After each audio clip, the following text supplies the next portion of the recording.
This is my passion. This is what I love to do. But some days, sometimes, I'm just like you, man. I hate this job. Damn, I hate this job. Damn, I hate this job. Damn, I hate my job. Damn, I hate this job. I'm just like you. Damn, I hate this job. Man, I hate this job. Man, I hate my job. From a good dream I awake, sun rays on my face, planning out my day, hoping this ain't the one that I catch a case. I feel so good, I feel so straight. My manager keep calling me saying, hurry up, you late. Hurry up, you lay off. Y'all, man, I hate this job. Man, I hate this job. Been trying to play it cool, but it's hard to play it off. I've been hanging on to this bullshit, cause my car still ain't paid off. I know I'm on my way up, my boy just got laid off, so y'all, man, I hate this job. Man, I hate this job. These hoes is so ratchet. These hoes is so sneaky. Y'all don't even really pay enough for y'all to only pay bi-weekly. I'm trying to double up my cash. Take this job, shove it up your ass. Yo, man, I hate this job. Sometimes I wanna say, walk in and slap my boss. This shit is getting hard. Damn, I hate this job. Gotta make it out of this struggle, bruh. And I don't really mean to take it out on you. You just a customer, but damn, I hate this job. Damn, I hate my job. Damn, I hate this job. Damn, I hate my job. Damn, I hate this job. Damn, I hate this job. Damn, I hate my job. Damn, I hate this job. We're the reason why your stockholders always stay afloat. Yet I'm asking, are they hiring? Like everywhere I go, schedule will say 9, but I think it's fine if I clock in at 9:04. I work 40 hours a week plus overtime just to be bro. So y'all, man, I hate this job. Hate that I applied. So much has transpired since the day that I was high.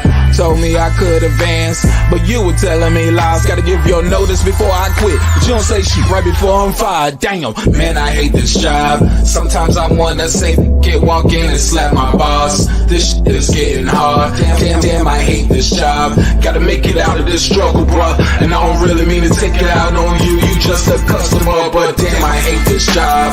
Damn, I hate my job. Damn, I hate this job. Damn, I hate my job. Damn, I hate this job. Damn, I hate this job. Damn, I hate my job. Damn, I hate this job.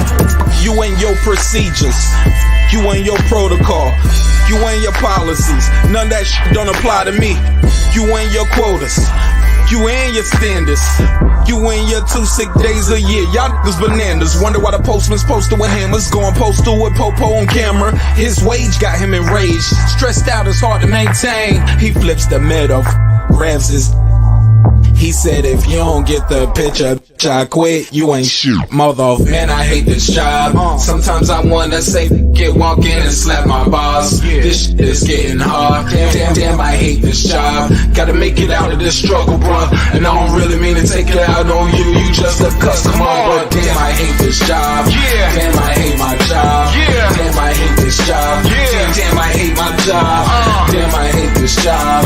Damn, I hate this job. Damn, I hate my job. Damn, I hate this job. Look, man, I hate this job. I put my pants on one leg at a time, just like you. I'm out here trying to take care of my family. Damn, I hate this job. It's not always glamorous, for real, but I do what I gotta do for me and mine, you know? Damn, I hate this job. Damn, I hate my job. Damn, I hate this job. Damn, I hate my job. Damn, I hate this job. Damn, I hate this job. Damn, I hate my job. Damn, I hate this job. Damn, I hate this job. Damn, I hate this job. Damn, I hate my job. Damn, I hate this job. I'm just like you, nigga. Damn, I hate this job. Man, I hate this job. Man, I hate my job.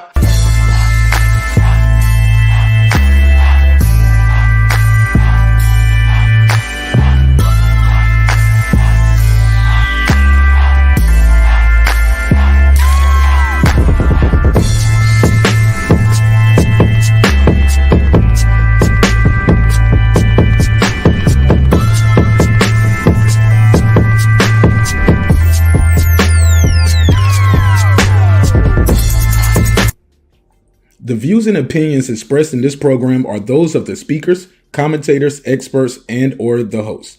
They do not explicitly nor necessarily reflect nor represent the channel's policy or the views held by the channel or broadcaster. The broadcaster or its channel cannot be held accountable for all or any views expressed during the program. Basically, if I didn't say it, don't come for me. You come for the person who said it. And please don't sue me for somebody else's words. With that said, let's start the show, motherfucker. This that squad side.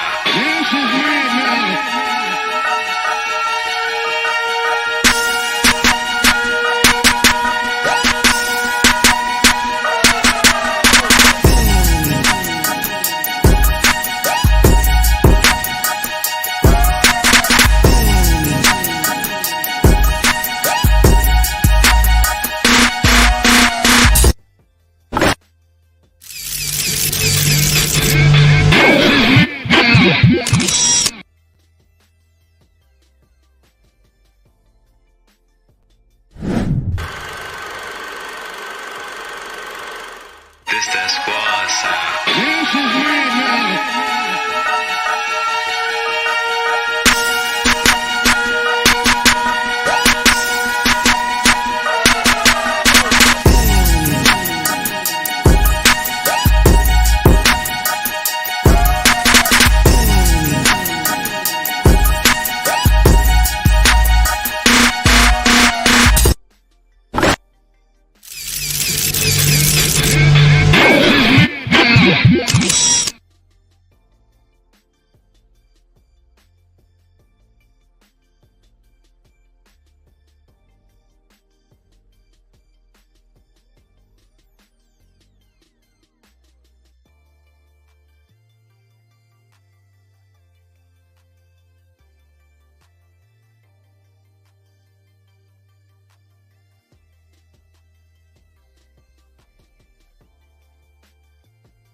This is my passion. This is what I love to do.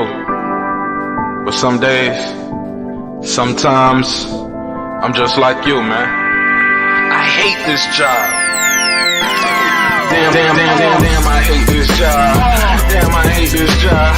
Damn, I hate my job. Damn, I hate this job. I'm just like you. Damn, I hate this job. Man, I hate this job. Man, I hate my job. From a good dream I wake, sun rays on my face, planning out my day, hoping this ain't the one that I catch a case. I feel so good, I feel so straight. My manager keep calling me saying, hurry up, you late. Hurry up, you late. Y'all, man, I hate this job. Man, I hate this job. Been trying to play it cool, but it's hard to play it off. I've been hanging on to this bullshit, cause my car still ain't paid off. I know I'm on my way up, my boy just got laid off, so y'all, man, I hate this job. Man, I hate this job. These hoes is so ratchet. These hoes is so sneaky. Y'all don't even really pay enough for y'all to only pay bi-weekly. I'm trying to double up my cash. Take this job, shove it up your ass. Yo, man, I hate this job. Sometimes I wanna say this shit is getting hard. Damn, I hate this job. Gotta make it out of this struggle, bruh. And I don't really mean to take it out on you. You just a customer, but damn, I hate this job. Damn, I hate my job. Damn, I hate this job. Damn, I hate my job. Damn, I hate this job. Damn, I hate this job. Damn, I hate my job. Damn, I hate this job. We're the reason why your stockholders always stay afloat. Yet I'm asking, are they hiring? Like everywhere I go, schedule will say 9, but I think it's fine if I clock in at 9:04. I work 40 hours a week plus overtime just to be bro. So y'all, man, I hate this job. Hate that I applied. So much has transpired since the day that I was high. Told me I could advance, but you were telling me lies. Gotta give your notice before I quit, but you don't say shit right before I'm fired. Damn, man, I hate this job. Sometimes I wanna say get walk in and slap my boss. This shit is getting hard. Damn, I hate this job. Gotta make it out of this struggle, bruh. And I don't really mean to take it out on you. You just a customer, but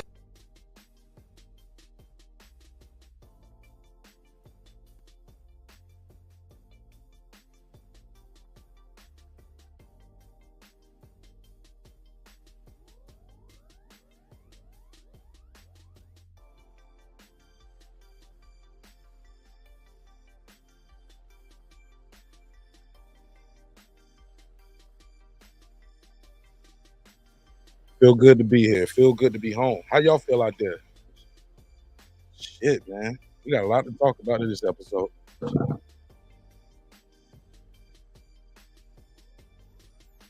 Let me see who's here early. Let me see who's here early.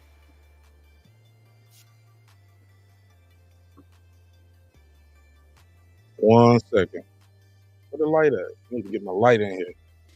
Yeah.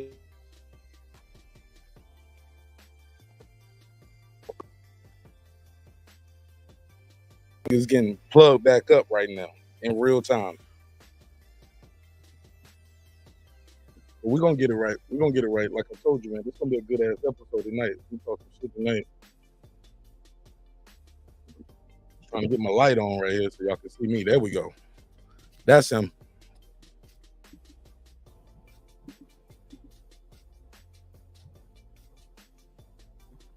Make sure I got my put my damn Crawford hat on so I could really make the haters mad tonight. Yeah, let me rep. Had to put the hat on tonight. I had to rep tonight. All right. Let's talk about it, baby. Where we at with it? Let me take it from the top. First topic on the docket. Shout out to everybody who's here early. Let me see who's here. Lisa Bells. Damn, man, I'm supposed to be sharing this out. Lisa Bell, she never fails. What up, family? How you feel? Y'all bear with me. I'm sharing it out my damn self. Shout out to I Am Cam Edwards. I see you. Who else in here? My boy Brim Reaper. What up, Brim? Puro. What's up? Puro, I know you was going to pull up on this one. You got to tell me what you think about this one, Puro. Do you agree or disagree? Question of the night, too, man.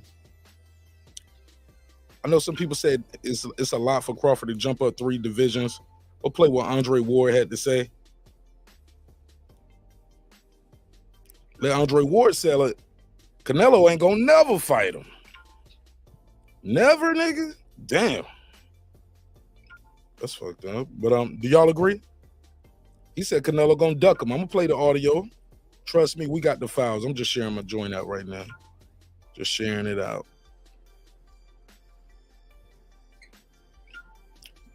What y'all think? Shout out to my guy Irvin Mack. I see you. What up, fam? Shout out to the haters lurking in the background, too. I see you, too, nigga. Goofy ass niggas, man. Swear to God, boy. Swear to God, boy, if this was back in the day, boy. Ugh. Nigga, you? Goofy ass niggas, boy, I tell you. All right. If it ain't shared out after that, fuck it. Let's get into it. Let's get the chopping this fable. How y'all feeling, man? What's popping? What's happening? What's going on? Shout out to Irvin Matt, Cam Edwards, Brent Reap. I see you, Foodie, with the beauty. Con Enigma. What up, Con? All right, let's just jump right into it. Plug this device in because we're going to need this for the audio. Our guy, Terence Bud Crawford. You see the hat? You know where we at. You know what side we on. I never hit it. Never pretended. For all the people like, oh, man, you be going with, you know what I'm saying? You be picking your favorite, man. You just a Bud guy. I never lied about it, bro. I be telling niggas, you don't know where you at? You ain't see the sign on the door? All right, let's just jump right into it. So Terence Bud Crawford. Oh, let me put my mark. All right. What's good, man? It's your man, Martin Nash. So Terence Bud Crawford is back in the news. He recently did an interview. And during this interview, Terence Crawford spoke at length about his disdain for the IBF. Don't take my word for it. We got the audio file right here. Terence Crawford said F the IBF. He went on throughout that interview. He called Boots Ennis an email champion. Kind of got his jokes off on Boots this time. This is kind of like the first time I heard him speak on Boots and was not playful or cordial about it. He seemed like, bro, this is whack and you weak for that. He didn't say that, but that was the temperature of the room. Let me go to my history right here. And my guy Bud was like, yo, bro, you got 3 of the same belt, man. He said, like, you're happy being the email champion. Never heard of it. Shout out to my guy Brent Reaper for sending me this in. and let's play it.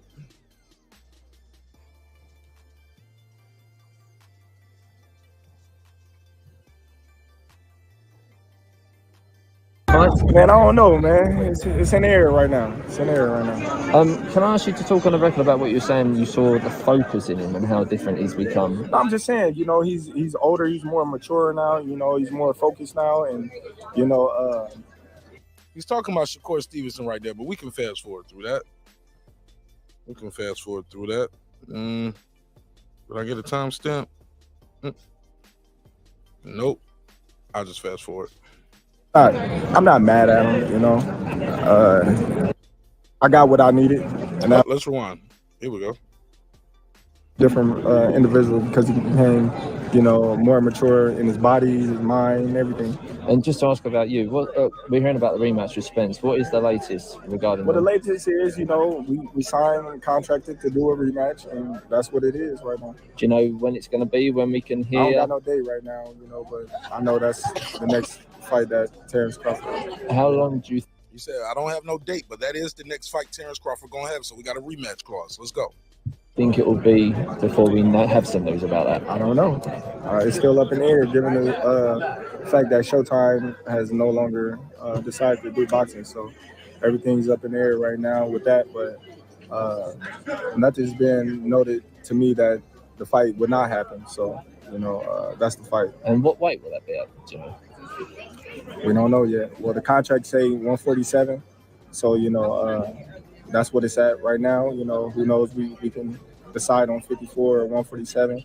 You know, right now, you know, everything's up in the air right now. To ask you that a different way, how many more fights do you think you have as a welterweight? And I don't even know. I can't even call it. You know, like I said, we're still trying to decide what we're going to do next. And can I ask how you feel about getting stripped by the IBF? You work all that time, you become the... Here we go. Let's get to it, baby. Man, fuck the IBF. Say what? I love that energy. F him. I can't even call it. You know, like I said, we're still trying to decide what we're going to do next. And can I ask how you feel about getting stripped by the IBF? You work all that time, you become the undisputed champion. Fuck the IBF. That's what I say. You know what I mean? Fuck IBF and their organization. I don't give a fuck about, you know what I mean, the IBF. They stripped me damn near 2.5 months after my title, not knowing. Yo, shout out to Terence Crawford, yo. I thought he was about to pull a Tupac, yo. I thought he was about to say, fuck the IBF as an organization, a record label, and a motherfucking group. It's Omaha till we die. Ride on him. I thought he was about to pull a straight Tupac, yo. I love the energy, though. I love the energy. Let's go. Oh, what was going to happen next? But it's cool, though. You know, I'm not mad at him, you know. I got what I needed, and that was, you know, undisputed, and the rest is history. You know, I don't care about none of that. That doesn't frustrate you just a little bit? No, not at all. Because like I said, no, you don't say fuck somebody if you ain't as my daughter would say, wee bit, just a wee bit, Dad. Yeah, you're a wee bit frustrated. I mean, you're a wee bit frustrated, bro. Just a little bit, bro. I came into that fight looking to become undisputed. You know, I became undisputed, so there's nothing there for me to accomplish at that point in time. You know, so I did what I said I was going to do. I came, I saw, I conquered, and it's on to the next. Can I ask about the politics here? I came, saw, I conquered, F the IBF. He continues. Appreciate it doesn't seem to bother you that much, but Spence wasn't stripped in all that time. You've been a champion for a little over 3 months and they take the title away from you. It just doesn't smell right, I guess. Well, you know, it is what it is. You know, they pick and choose who they want to grant certain things to. And if they was going to do something like that, I feel like they should have stripped Spence prior to the fight, given that they knew it was a 2-fight deal going into the fight, you know. So he said, y'all knew it was a 2-fight deal going into. I'm telling you, man, I be thinking these niggas be watching the show, fam. Didn't we say that already? We said it already. Who knows? They knew I couldn't, just get out of my contract with, Spence to fight Boots. So, it is what it is. And is it a shame for Boots to become a champion without winning it in the ring on the night? I know it's not his fault. I know. Here we go. About to let some shots off. About to fire some shots. Shots fired! Shots fired!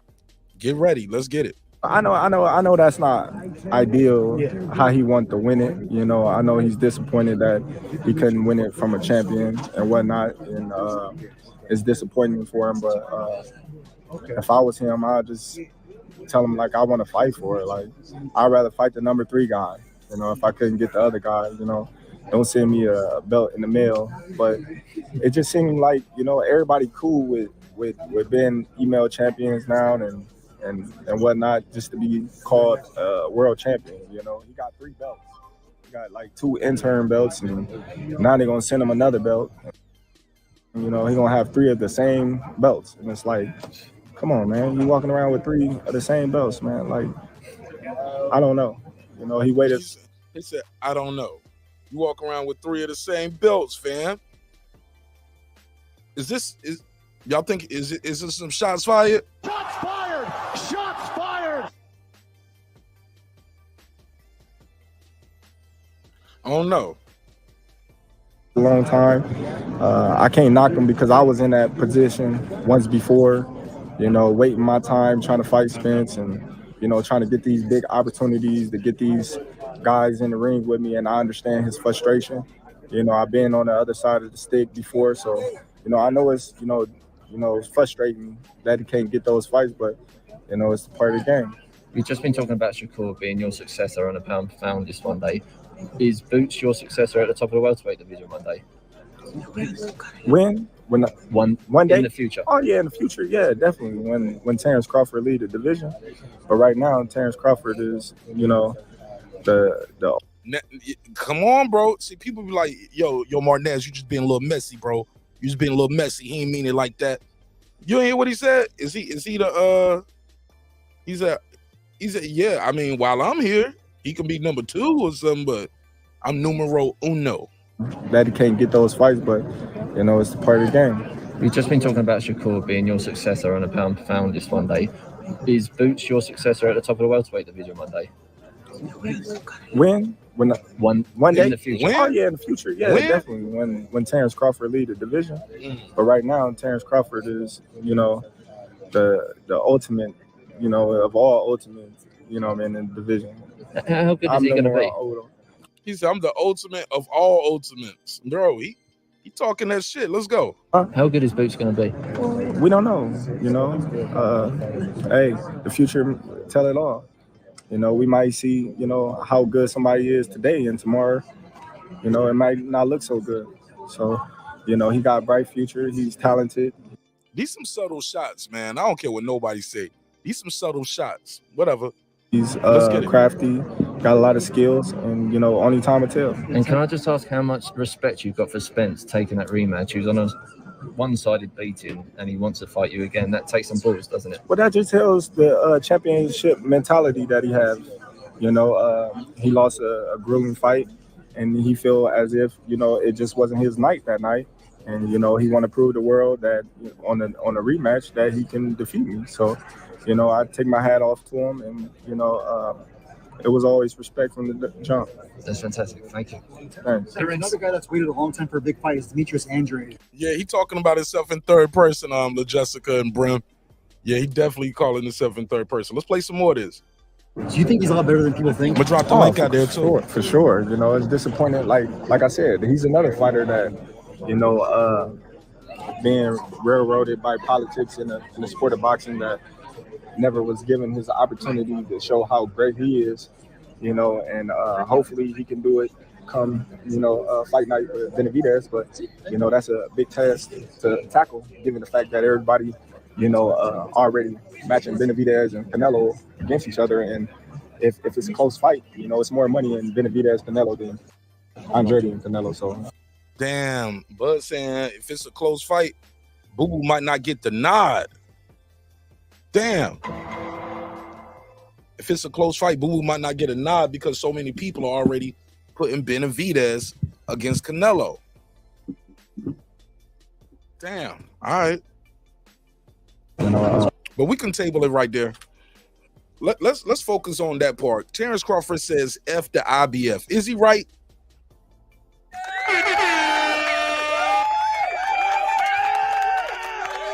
Is this going to affect Terence Crawford going forward, trying to get undisputed again? Is he damaging his relationships? Is he blackballing himself? I don't know. But I guess when you're knocking dudes out, it ain't going to the cards though, right? So it don't matter. I feel like he's going to have to win in tremendous fashion to get the victory. How do you? I know you've worked with Snack before. What kind of edge do you think they give to an athlete? I don't for say it's the edge. I think it's the fighter. Everybody's different. Everybody. Somebody asked him about Snack. Let's hear that again. You think they give to an athlete? I don't for say it's the edge. I think it's the fighter. Everybody's different. Everybody program is different on Snack. I just use certain things with Snack that other people don't, or they do. So it is what it is. That's gonna be that one right there. The channels out there that saying Bud Crawford is cheating, they're gonna use that clip right there. Mark my words, they can be like, see, he said he used certain things on Snack that other people don't use. The Snack program works.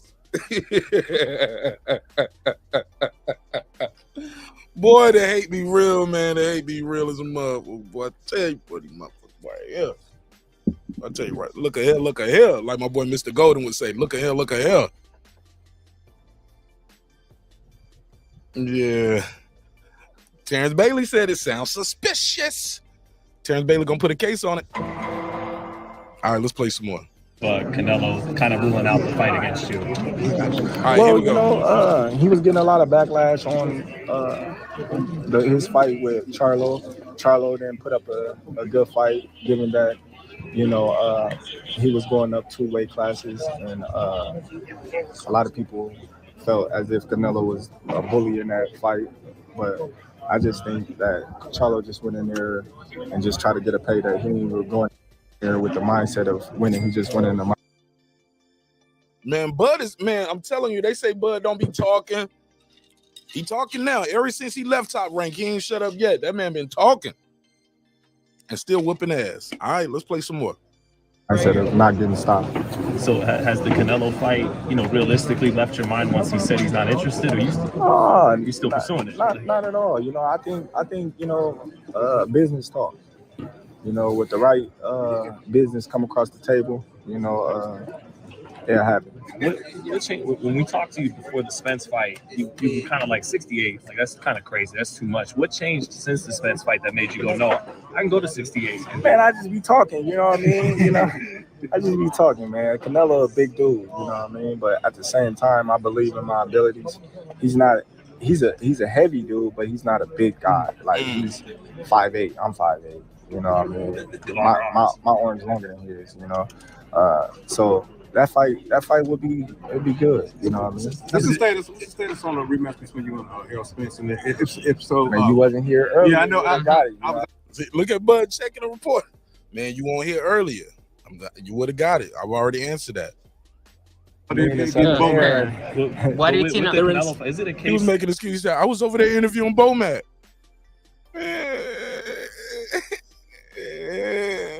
Yeah, cry, nigga. You should have been here earlier. Oh, where it's like, I can handle that heat if he lands, or he's just not going to land it if you guys fight. Well, you're going to get hit in the fight. That's one thing we all know. And I believe in my abilities, and I believe in myself that I can handle anything that any fighter brings at me or throw at me. I gotta be able to believe in myself if I'm gonna get in the ring with you. I can't go in the ring thinking, oh man, if this guy hit me, he's gonna knock me out, or if this guy hit me, he's gonna break my ribs. So, I wouldn't even entertain a fight if I felt like, that'd be a fight where, I couldn't hold up if I was getting punched on or anything. Now, you know, if he was talking about Deontay Wilder or something, like, Just man, that dude better not hit me. Yeah, so Thank you, because a lot of people was trying to use a lot. They were very hyperbolic with Crawford. They were saying, "Well, y'all Bud Crawford fans want him to fight Deontay Wilder and Tyson Fury." I'm like, no, bro. Canelo is the same height. He has longer arms. Canelo didn't start off at 168. You get what I'm saying? Now, granted, he is used to getting hit by bigger guys, but I believe in Crawford, man. Let's get it. What is your opinion about like the heavyweights like Wilder, Joshua? They will share like main card over Middle East. What do you think about that? Man, that's good. That's good. You know, those guys going over there and, you know, the Middle Eastern guys is putting on a hell of a shows. You know, they making it a big event. And I think that they showing us in the United States, you know, a blueprint of the type of event that we should be doing surrounded by boxing. You know, when you go and you look at the event on TV and when you see how, you know, the fight is choreographed outside and the lights and, you know, just, you know, everything that's surrounding it, you just be like, wow, you know, you appreciate it. But then when you come to a fight in America, it's just like, all right, well, you're getting these two guys fighting and that's what you guys getting. He's right. He's right. Now, how many times we don't talk about that over here, family? We talk about the spectacle of these events. You don't have to like the Triller app and what they were doing, but you got to respect the production. The production level was magnifique, A1, right? Who else had great production? The KSI cars, right? The what's it called? Misfits. The things they were doing with Misfits. Jerry was talking about it. Jerry was like, man, we need to bring midget boxing in here. Do something. We better do. I was like, Jerry said he wanted to see midgets. He wanted to see, little people. He wanted to see little people box. He said he wanted to see, what else Jerry said? He said, bring some tag team in it. I remember I saw the performances. That's one thing I think boxing would really benefit from is having these performances. Hold on, let me plug this device up while we play some more of this. But Terence Crawford is right. The lights, the fireworks, the whole spectacle of the event. It's a beautiful event. It looks amazing. You feel like you're getting your money worth when you're there and even watching it. You're like, damn, they got a little baby up here performing. Okay, fuck it. I remember when Canelo came out. Matter of fact, that's probably the most entertainment you get at a boxing match outside of the actual fight itself. It's the ring walk. Like, who he gonna come out to? Who gonna walk him out? And that shit don't got so redundant now. You know what I'm saying? Got to add a little more to it. But Crawford is right, man. Trust me, I'm not one of those guys going to tell you Terence Crawford is right when he's wrong just to say, I support him. Nah, he's right. You know, so I think it's great for us. You know, with all the politics that you went through from all the different promotion companies stuff, you kind of led the pack of like doing it your way. Shakur is obviously underneath your wing, and there's obviously promotional things from like maybe if he wants a Tank fight or a Devin fight. What does those conversations go like when you talk to Shakur about making those fights that, you know, took you forever that you finally achieved? Well, I just tell him it take time. It take time to make those type of fights, especially when you guys are on two different playing fields.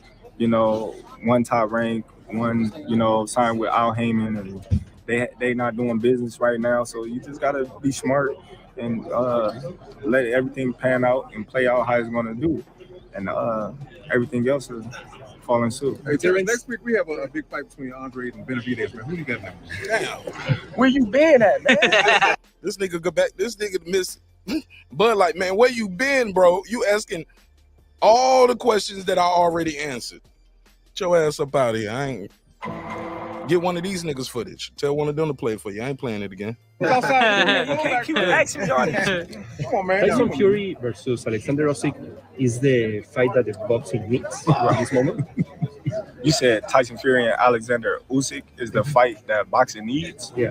I wouldn't say it's the fight that boxing needs, given the fact that Tyson Fury has a very large name and, Not too many people follow Usyk, but Usyk is a very talented fighter, and I feel like that's the fight that the heavyweight division needs to solidify one undisputed champion.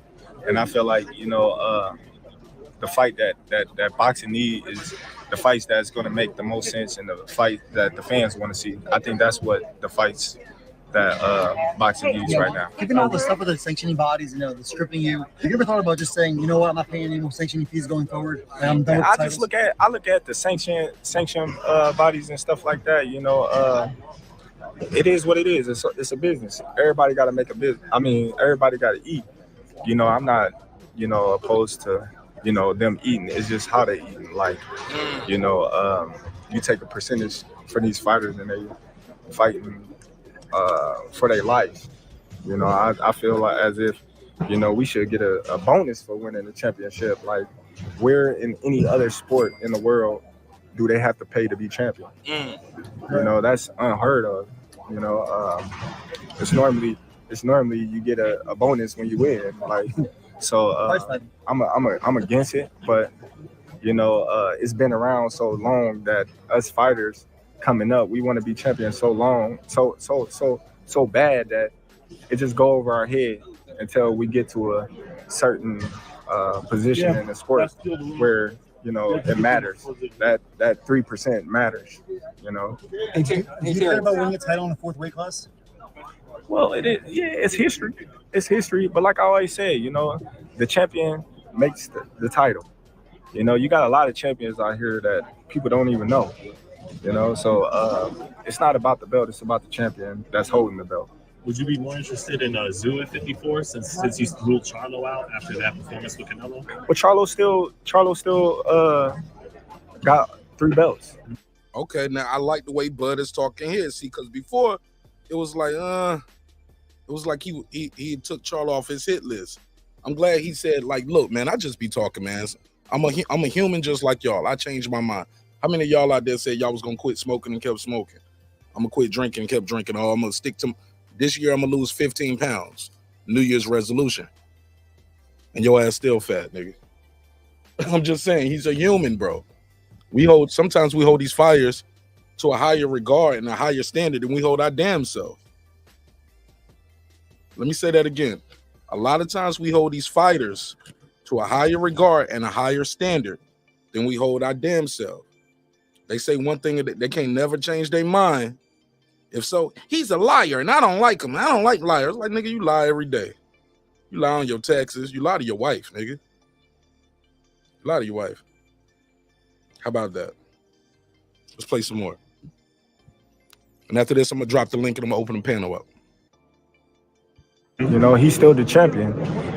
Once you win, the ring belt, that's the only belt that really matters. I can lose all my belts right now and still have the ring belt, and they can fight for them belts, and it wouldn't matter what they fight for because they're only going to be recognized as a second-tier champion, and the number 1 champion is going to be the ring magazine champion. So the Charlo fight is still, you still like that option possibly? Well, I'm not going to rule it out. I'm not going to rule it out. I felt like you had ruled it out before when you said Charlo off your hit list. But maybe he meant coming off that loss too. Because he said, check my resume. I never fought a guy coming off a loss. maybe he should have said, Charlo got to build himself back up before he come at the real big fish. But at the same time, right now, I'm not looking to fight Charlo. Did you already get in his head that night when you talked to him? So Charlo he said, right now I'm not looking to fight Charlo. So Zoo might be an option. A little bit of both. I don't know, man. I just, I told him what I was going to do. And, as I was doing what I told him I was going to do, I let him know that he was next. And, it is what it is. So, Terence, can you redeem the Tyson Fury Francis going MMA? Wrestle some of those guys and show that, you got one over. Nah, and then the dude talking about MMA and wrestling. That's pretty much You got boxing, you got wrestling. Nah, he said he ain't doing none of that. But that's it. That's it. So that's Terence Crawford.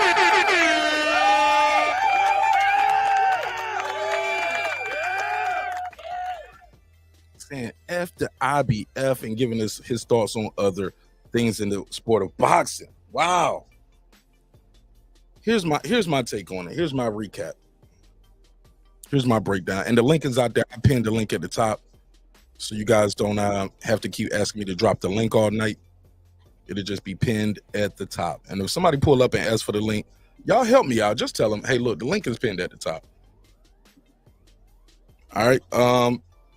Brent Reaper. Go ahead. What's up, fam? Good morning, my brother Noomsy. My brother Moonsy has forgiven me. What's poppin', my G? What's up? Nothing much. I'm glad you played this, man. You know, I agree with most of what Bud say, but I just want to sending it to me too. Appreciate you, bro. Oh, no doubt. Just in case, usually you be catching everything, but just it caught me off guard when I saw it. So I said, let me send it to you since it caught me so off guard. So yeah, don't never assume I already seen it. Send it to me, bro. I appreciate you, bro. No doubt. You co-produced the episode. Oh snap! Oh, there you go. I got some producer credits. Yeah, man, you producer credits tonight. Hey, look out there. I built his show. So my ass cap is gonna get like what, 20 cents? I sent him a topic back in November, 3 years ago. So my ass cap gets like 20 cents. 20 cents on my ass cap. Man, I'll share your show 20 times. How about that? That's cool. We get no YouTube publishing over here. I don't get no YouTube publishing. Publishing checks off YouTube is crazy. But go ahead. Nigga telling you they want part of your YouTube episode is crazy, right? That's crazy. That is wild. That's ridiculous, actually. All right, so Bud saying F the IBF, right? Yeah, I ain't got no issue with it. I'm finna tell you why.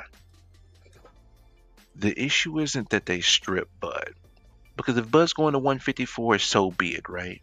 You know, and there's even people that dislike Bud is keeping it real about this. But if they stay at 147, it should be an issue. But here's the dynamics that really rubs me the wrong way. Bud had 100 days before they stripped him. He stated they knew what was going on, right? Also, they never stripped Errol. No. He said I didn't even have 100 days. Yeah, he really didn't, because they sent him the letter at August 25th. Right. But we saying about the time between him having the belts and him getting stripped was 100 days. When they stripped the total time. November, right? Yeah, they just stripped him 3 days ago, right? So yeah. So here's the dynamic that rubs me the wrong way, and this is where the real issue is. Do you know that the IBF has a mandatory for 154 for Charlo since 2019? Nah, I didn't know that. I never heard of it. Yep.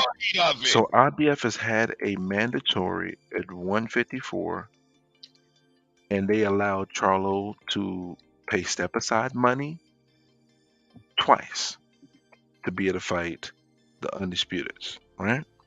Now what then? I'm sorry, go ahead. I thought the rule with the mandatory was when you win the title, your very first fight after that has to be a defense. When did he win it? He won it when he fought Jensen Rosario. Okay. What year was that? I know his next fight wasn't no defense. His next fight was after that. They let him pay step aside. Yeah. They let him pay step aside money to, and I forgot the gentleman's name. I was trying to look it up, but I'm not really that hard pressed on who the gentleman is. It's all good. But they let him pay step aside twice, right? And then on top of that, he goes up to 168 and fights Canelo, right?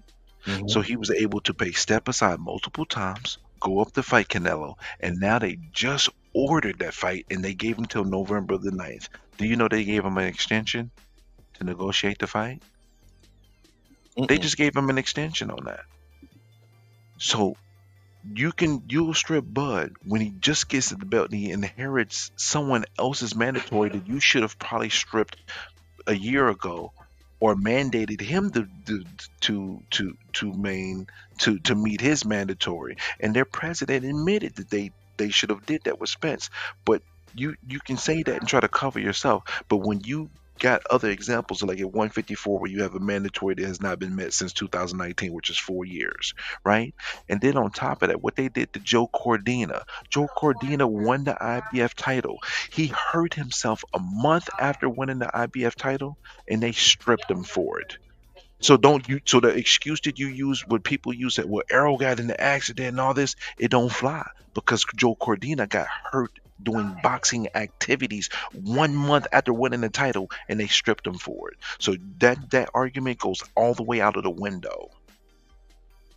So my issue is the inconsistencies of these sanctioning bodies, and it makes them so hypocritical and corrupt by doing so, by picking and choosing. And unfortunately, I have to say this, it may not be the case, but it's the PBC fighters they give the leniency to. Anybody that's not PBC, they didn't get the leniency. Joe Cordina's not a PBC fighter, he didn't get the leniency. At the time when they stripped Canelo, he wasn't a PBC fighter. They didn't give him any leniency, and they didn't give Bud any leniency either. So if you're gonna do this, just be consistent. I don't care if you strip people based on this, so be it. That's your rules, but maintain the consistency within those rules. And that's why I don't blame Bud for telling him F by IBF, because IBF has been greasy to him since he's been in the game. They was about to do it to him at 140 as well, but he was already leaving, so it didn't make a difference. They don't rock with Bud, obviously, and that the sanctioned body's job should not be to be picking favorites and saying, oh, because I like this favorite, I'm gonna give them this type of leniency. No, stay consistent, seriously.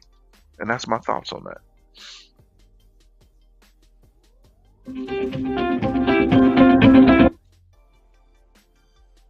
410, you got the flow. Tell me your name, where you from, family. What's up, Mark? It's Jerry. Jerry the Terror Tasker from BMO. Silence. Silence. Silence. Silence. There he is. Talk to me, Jerry. You gotta love Bud Crawford. I mean, it seems like the powers that be don't love him for some reason. I agree with what Grim was saying there. That very inconsistent. And the writing's on the wall. They allow some guys to get away with murder and stuff with the title, and then other guys they don't. It's kind of unfair. It's unfair what they did to Bud. But what I love about Bud is he's a real Nicaraguan, if you will.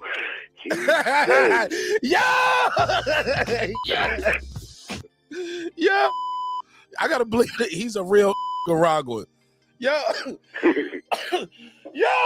What he said there is Jerry, you ass about to get canceled. You about to get canceled tonight, but fuck it, I get it. Hey, man. I'm here for the jokes. I love it. Go for it. Yeah. I'm just having fun, just like you have. Yeah, it's play on words. It's play on words, man. It was creative. That was creative. Bud said just what I said the other night. A couple things. One, he doesn't give a fuck about that IBF belt. Now, he doesn't like how he got treated because it's unfair, and you can't blame him. But in the big scheme of things, he don't give a fuck. He's already won it. Everyone knows he's the champ at welterweight until proven otherwise. So while the politics suck and they're unfair, I don't think he really gives a shit. Two, he said what I said too about Boots wants his shot. He wants his time to shine. And you heard Bud say, I was in the same position before, so I understand. He's not blaming Boots, really. You can tell he's not really blaming Boots Ennis, at least from what I heard. I was on the phone with my brother when you were playing that, but I was kind of listening, and that's what you gotta love about Bud, man. He is a straight shooting dude, and even though he doesn't always get treated fairly, he is fair-minded. That's what I got from that, He knows that Boots is just like what he once was. He's a good fighter, and he wants his time to shine, too. The IBF just went about it the wrong way, and to expound on Brim's point about the inconsistencies and sanctioning bodies, I mean, they're the worst. This is why I've always been an advocate for one title. You know what I mean? It's great, well and good to have four, but really it just fucks things up.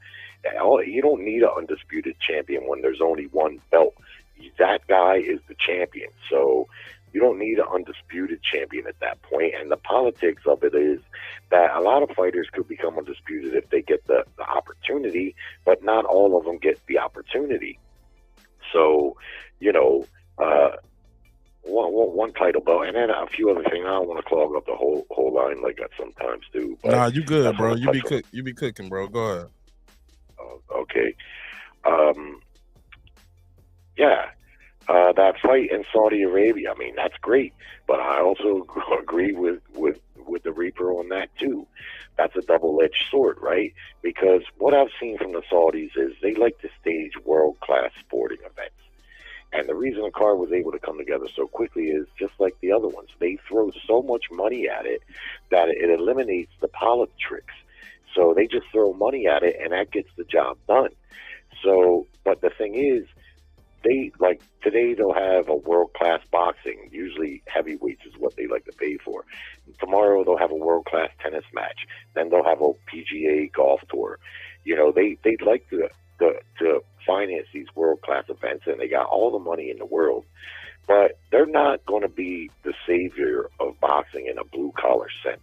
They're not going to put the cards together that build a Deontay Wilder or build Shakur Stevenson. You know, they want to do the top-end events. Now, that can work out well. It'll help us get to see the fights we want to see, because it may facilitate this Wilder-Joshua fight, and that's great. But I hear other people saying these fighters need to go over there and get that money. Well, of course they do, but they're not just buying any old blue-collar fight. They're buying the high-end events that they want to see, and they're overpaying for them. And while that works out good for the participants, they're not in it to make money. They're swimming in money. Boxing is incredibly hard to make money in, especially now. So that's no investment for them. They just got the money that they want to put on these world-class events, and they can throw all the money at it to get it done and get it done easy. And that's what I see. So it's good on one hand, and it may not be so good on the other, especially if, like what he says, fighters think that they can use that pay scale to negotiate fights on a domestic level, right? You see what I mean? Mm-hmm. Because they're gonna be like, hey man, we're not swimming in old money here. I've seen things on YouTube. These Saudi guys have to build warehouses to keep their money in, not a bank, a warehouse. They swimming in money. They don't need to try to make money on boxing. That's why they pay these gross amounts for these high-end events that they want, because they want to stage them and they got the money to do it. With that being said, that card is an intriguing card. I like the Wilder fight.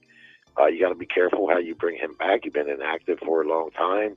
Took a couple of beatings there against Fury, and let's face it, he's not young. He's got 50 plus fights. I mean, I wouldn't bring him back against anyone too top end right now. So I think that's a pretty good matchup to gauge where he's at. The other fight, the AJ fight, I don't know, man. I'm going to hold off on making picks because it's very hard to say. But I think that's a tough fight for AJ. That guy, Whaley, he's a tough guy. If nothing else, he's very tough and durable. And then Miller, I mean, this guy, unless I missed something, he's been out for a long time. It's hard to gauge where he might be at. He might get whooped just because of being inactive, you know, or possibly even get injured. And what the fuck that is behind his ear, I don't know. What the fuck is that behind Big Baby's ear? Does it talk to you? Does it talk back? Who's fighting that motherfucker? Right. Yeah. Hey, look, the back of his ear and his hairline is fighting that shit. His barber is fighting it every time he line him up. His barber like, man, I don't want to cut this shit. This shit gonna scoop. Shit gonna skeet on you, man. That shit gonna be busting pus and blood on your face, man. That shit look nasty, bro. That shit look infected, bro. Yeah. Now, my wife, when I first met my wife, she had a lump like that on her head, like right above her hairline, right? And damn, I was getting some head one time. I felt that shit. I was like, what the fuck is that? Right? And my wife's a beautiful woman. She had a unicorn. She was tickling you with the unicorn when she was talking you. Well, I told her we got to get that shit looked at. She was scared, you know, like anybody would be, right? But she wound up having it removed, and it was fatty tissue. That's all it was. How did it get there, though? It had to be some kind of trauma at some point to start that, right? I think she had what they call a CFS leak. This is cerebral fluid in the brain. Damn. Like, like if you get an impact from a car accident or different ways it can happen. It can make the you go leak went blunt. away. Man, I think, I had an uncle that had something like that. I think he hit his head on the steering wheel or something, and he never got it taken care of. And I remember my aunt was telling me, she said, I think he lost his sight. He's deceased now. He died like last year, 2 years ago now. She was like, he had that knot on his head from when he hit his head on the steering wheel. And he never got it looked at for a long time, Q. And I think that's why he lost his sight. I think eventually that stuff, when it went down, also that shit just went away. But it was a long time. She said, but that fluid had to do something. And she was like, that's just not normal for you to have something like that long and you just don't get it checked out. And she said, I think that was part of the reason why he lost his sight. Yeah. But damn, man. So, hey, look, so was it for you to feel that shit while she giving you head? Either she went down real deep or that shit was sitting out real far. She had a damn mic. Hey, look at the camera. She had a microphone like this on. Trying to top you off with one of these shit. She had a dick going out her forehead. Like, hold up, it's another dick touching me. What's going on? Yo, don't never play this episode for your wife. She gonna kick your ass and my ass, bro. Oh my God. She's way deep in the bed and on the other side of the house because I would never indulge that. I must be getting real comfortable nowadays on the show. Man. Hey, look, I fuck with you, Jerry. But also, I wanted to say, and I don't mean to jump topic here, but you've been doing it already. Go ahead. I'm good at that. Well, I'm really looking forward to this fight tonight.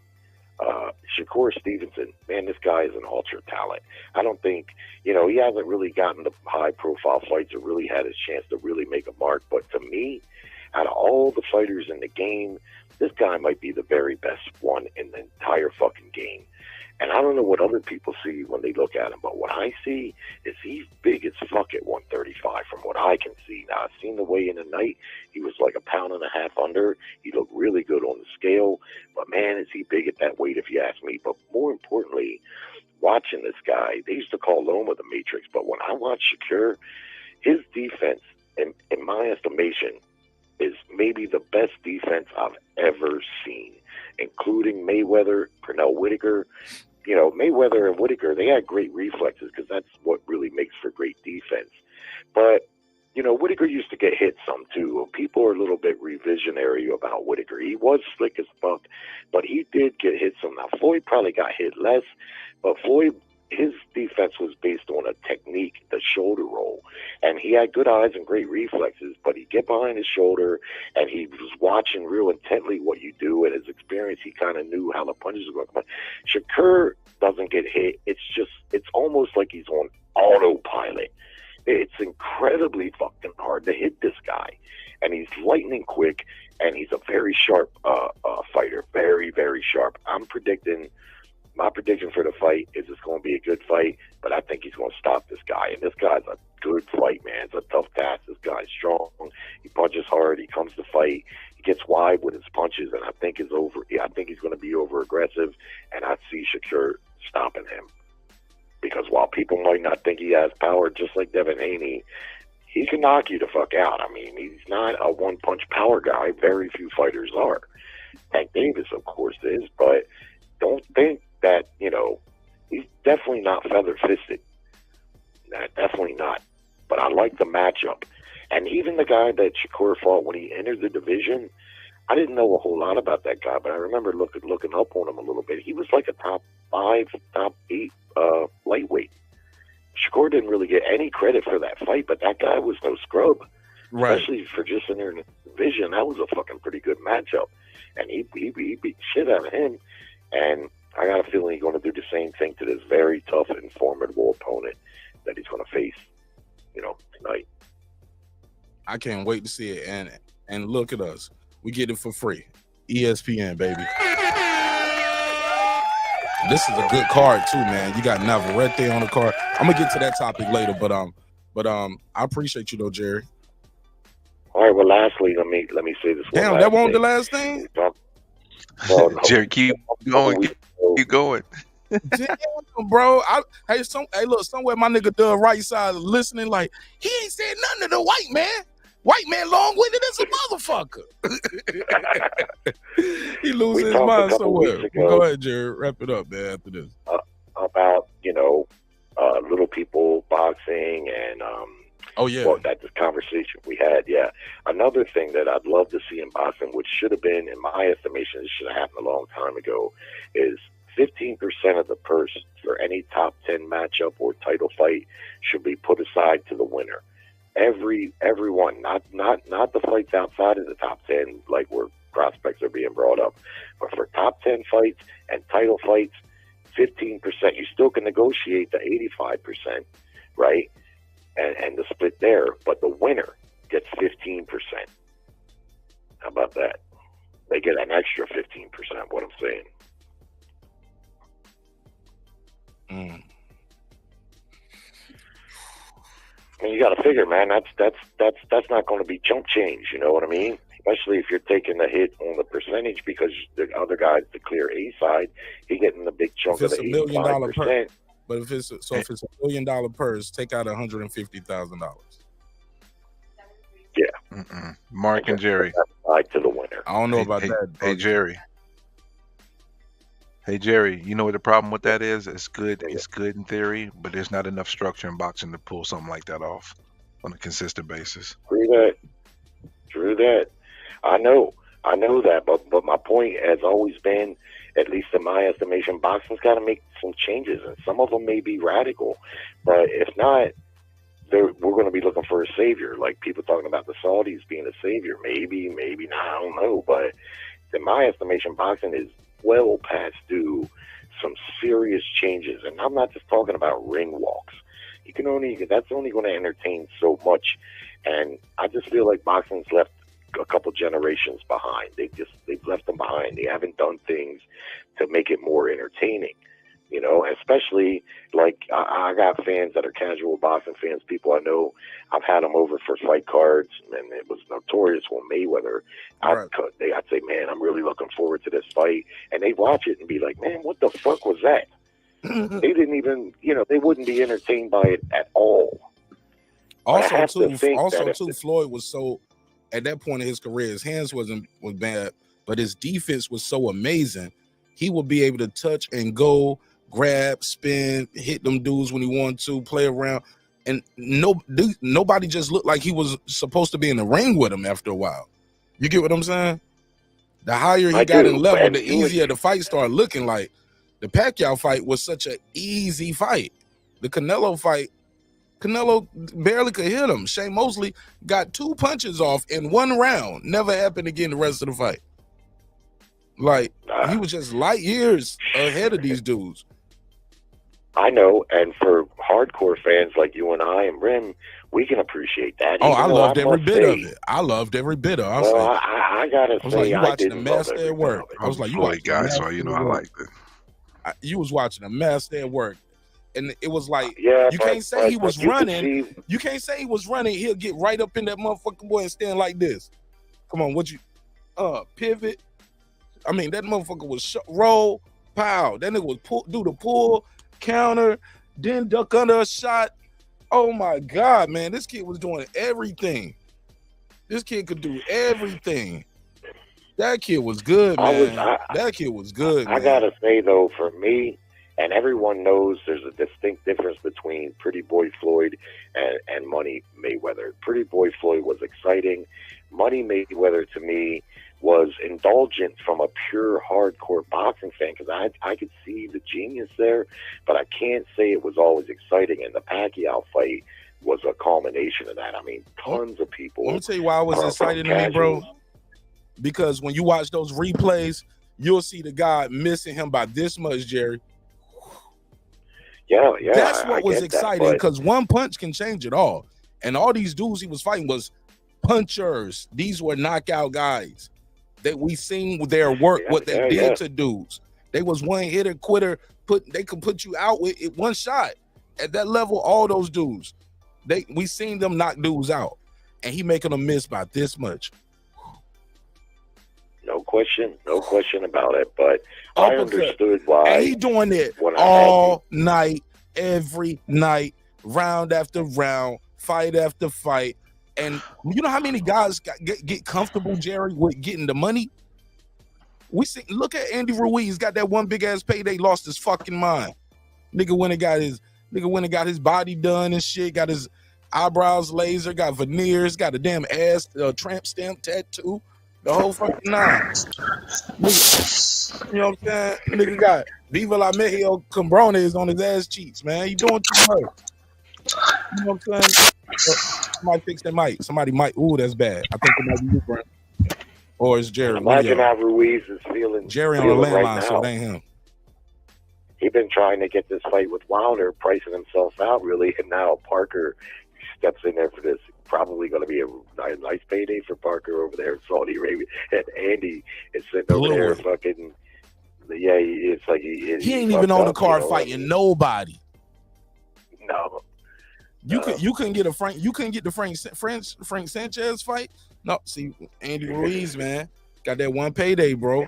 So it's hard, bro, to stay at the top and keep getting that life-changing money. Yeah, and it also correlates to what Grim was saying about the pay scale and what that you can expect and this and that. You know, that he's a good example. He got that really good payday against AJ, and now he seems to think that when he fights, he should be getting those type of paydays. I used to be prom queen. Right. Bro, that nigga out here, I used to be prom queen in 1973. It seems like it should. It seems like, well, I got this in my last fight, so my next fight, but that's in, maybe in the working class world, it don't even work like that. But in boxing, it's about the matchup. If the next fight ain't got that money on it, it don't matter what you got against that. You got that because that guy was a big star. You see, that's how he got that payday against AJ. We all know AJ is the ticket there, not Ruiz. So he better be grateful for that money that he did get, and he better let himself know that moving forward, he ain't gonna get money like that, just for any old fight. He ain't gonna happen. But anyway, thanks for letting me get those things off, and I'm really looking forward to the fight tonight. Man, look forward to that clip I made.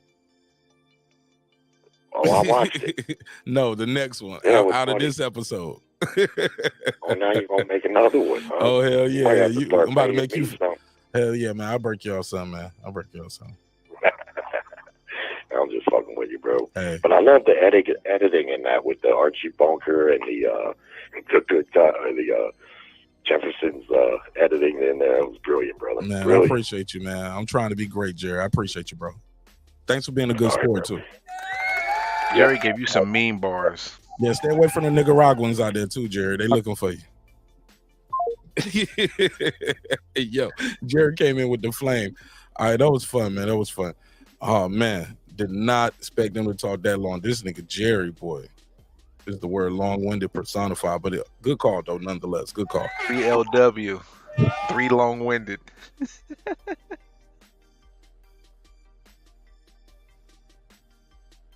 All right, so let's go into this next clip. Brim, you got anything left to say on Crawford and the IBF?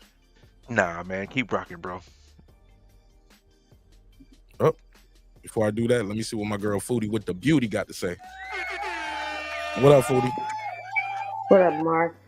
How you doing, fam? What up, Bram? How you doing? Don't be up here acting like a real Nicaraguan. That was a good boy. That was bars. That was good. I'm gonna use that. That was creative, man. Y'all acting like some real Nicaraguans up in here. Mm-hmm, man. Oh man, but somebody gonna be, and he a black man and he laughed. He a cone. Nigga, whatever. They all hypocrites anyway. We can all point out some dumb shit they said. Anybody who's pointing one finger at you, don't say it 40 times today. Go ahead. All right. What you think about Crawford saying F the IBF as an organization, a record label, a crew, a staff? He went off. What you think? I agree with him. I'm glad that he spoke up on it. Sometimes it's not a bad thing to be following, what your fans are following, and kind of show them that you're paying attention to the same things that they're concerned about. You can't fucking desecrate his name any more than it was all the way up into the Spence fight. So what the fuck does he have to lose now? He's like, what, 2-3 fights away from being out of boxing, maybe. I mean, we just never know how it's going to play out. You may say that now, it may change tomorrow, but I agree with him. Shit. And as far as I think what was Jerry saying about 15% needs to be taken off of each fighter. Is that what he said? No. He said out the off the whole entire purse, and the winner gets that right there. Nah. Well, actually, he never said what goes with there, but I think he said, yeah, take 15% off the top, and then like that 85%. So basically, I guess the purse was just raised in. So if the purse was $1 million, he wants to take out $150,000, and that extra goes towards the winner, like a bonus. Well, it wouldn't be extra if you're taking out. I mean, how would it be extra? So we're not negotiating the. Let's say it was $1 million. So you'd have to negotiate like $1.1 million. That's what I was about to say. That's all they're gonna do. They're just gonna raise it up. They're gonna raise the purse to $1.5 million. Right. Well, I mean, 100 1.2, like 1.2, 1.15, 1.2, whatever. Yeah, like Well, the thing about that is, like, instead of taking it out of the fighter's purse because they're doing all the work, why not just take some of that out of the money that you would have to pay to the sanctioning bodies? They need to get involved in this shit because they're part of the problem. So that's the only way to be part of the solution if you're putting away towards the people that you're taxing for no fucking reason. Because more and more being the champion in this day and age means less and less because of y'all just sitting up there and doing whatever the fuck y'all want to do to whoever you want to do, whenever you want to do it, like Crawford said. So if you're going to play a dirty game like that, then we need to just be able to decipher how much, some of that money needs to go towards, retirement and for the boxers who are, like the journeymen and people that are getting socked in the head for a living. And, like the people who help build the careers of people who are, get up to where they're getting, all of these low level fights that people fight before they become a name. These are real people with real bills to pay. And then even if it's not just them, but just like, like I said, towards retirement, because there's no pension in boxing. And these people, this is not a game. This is real. Boxing is not a game. So that's how I feel about that. You know what's interesting you said about Foodie? I was listening to an interview with a gentleman who's a boxing promoter, but he's on a smaller end, and the sacrifices they have to make too. He's like, last weekend I lost $10,000 on this last event, but at the end of the day, my goal is to help get those fighters to where they are. Now, if I get recouped, that's my goal, but I got to get them to that level so I can. So a lot of these promoters are making sacrifices too, especially the lower end ones. And some of those guys are not making as much money as we think they are. So it's really a dynamic that I think some of us as fans don't necessarily understand as well. Because when I was listening to it, there was some things that I was hearing that was really interesting about, what they have to do on the lower level as helping the fighters get to that point. And I think all those people are all putting themselves in a position where they're not really gaining. No, well, I get that, but that's the price of business. Amen. You win some and you lose some. If I go and I put my money towards flipping a house and it doesn't make any money, then am I supposed to say, oh, government, give me some money back because I made a bad investment? No, it doesn't work like that. On their end, it's just as far as that subject goes. You chose to get into this business, that you're gonna have to put up a lot of upfront capital. Then, if you lose, you lose. If you win big though. That's the thing.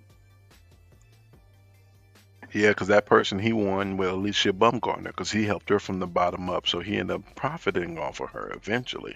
Right. Yeah.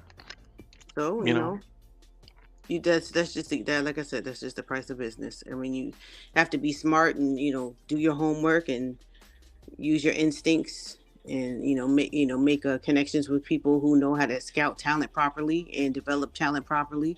I mean, that's the price of business. So, Foodie, what you think about what Bud said? He said if he was him, he would have said, "Yo, let me fight the number 3 guy or something if I can't get them other 2 guys." But he said guys are so excited and just so ready to be a world champion. Well, he was saying that about Boots. Yeah. You didn't hear him? A little. I was kind of doing something when it was going. I got you. I got this queued up right here. Don't worry about it. Your boy got you. Right. Yeah.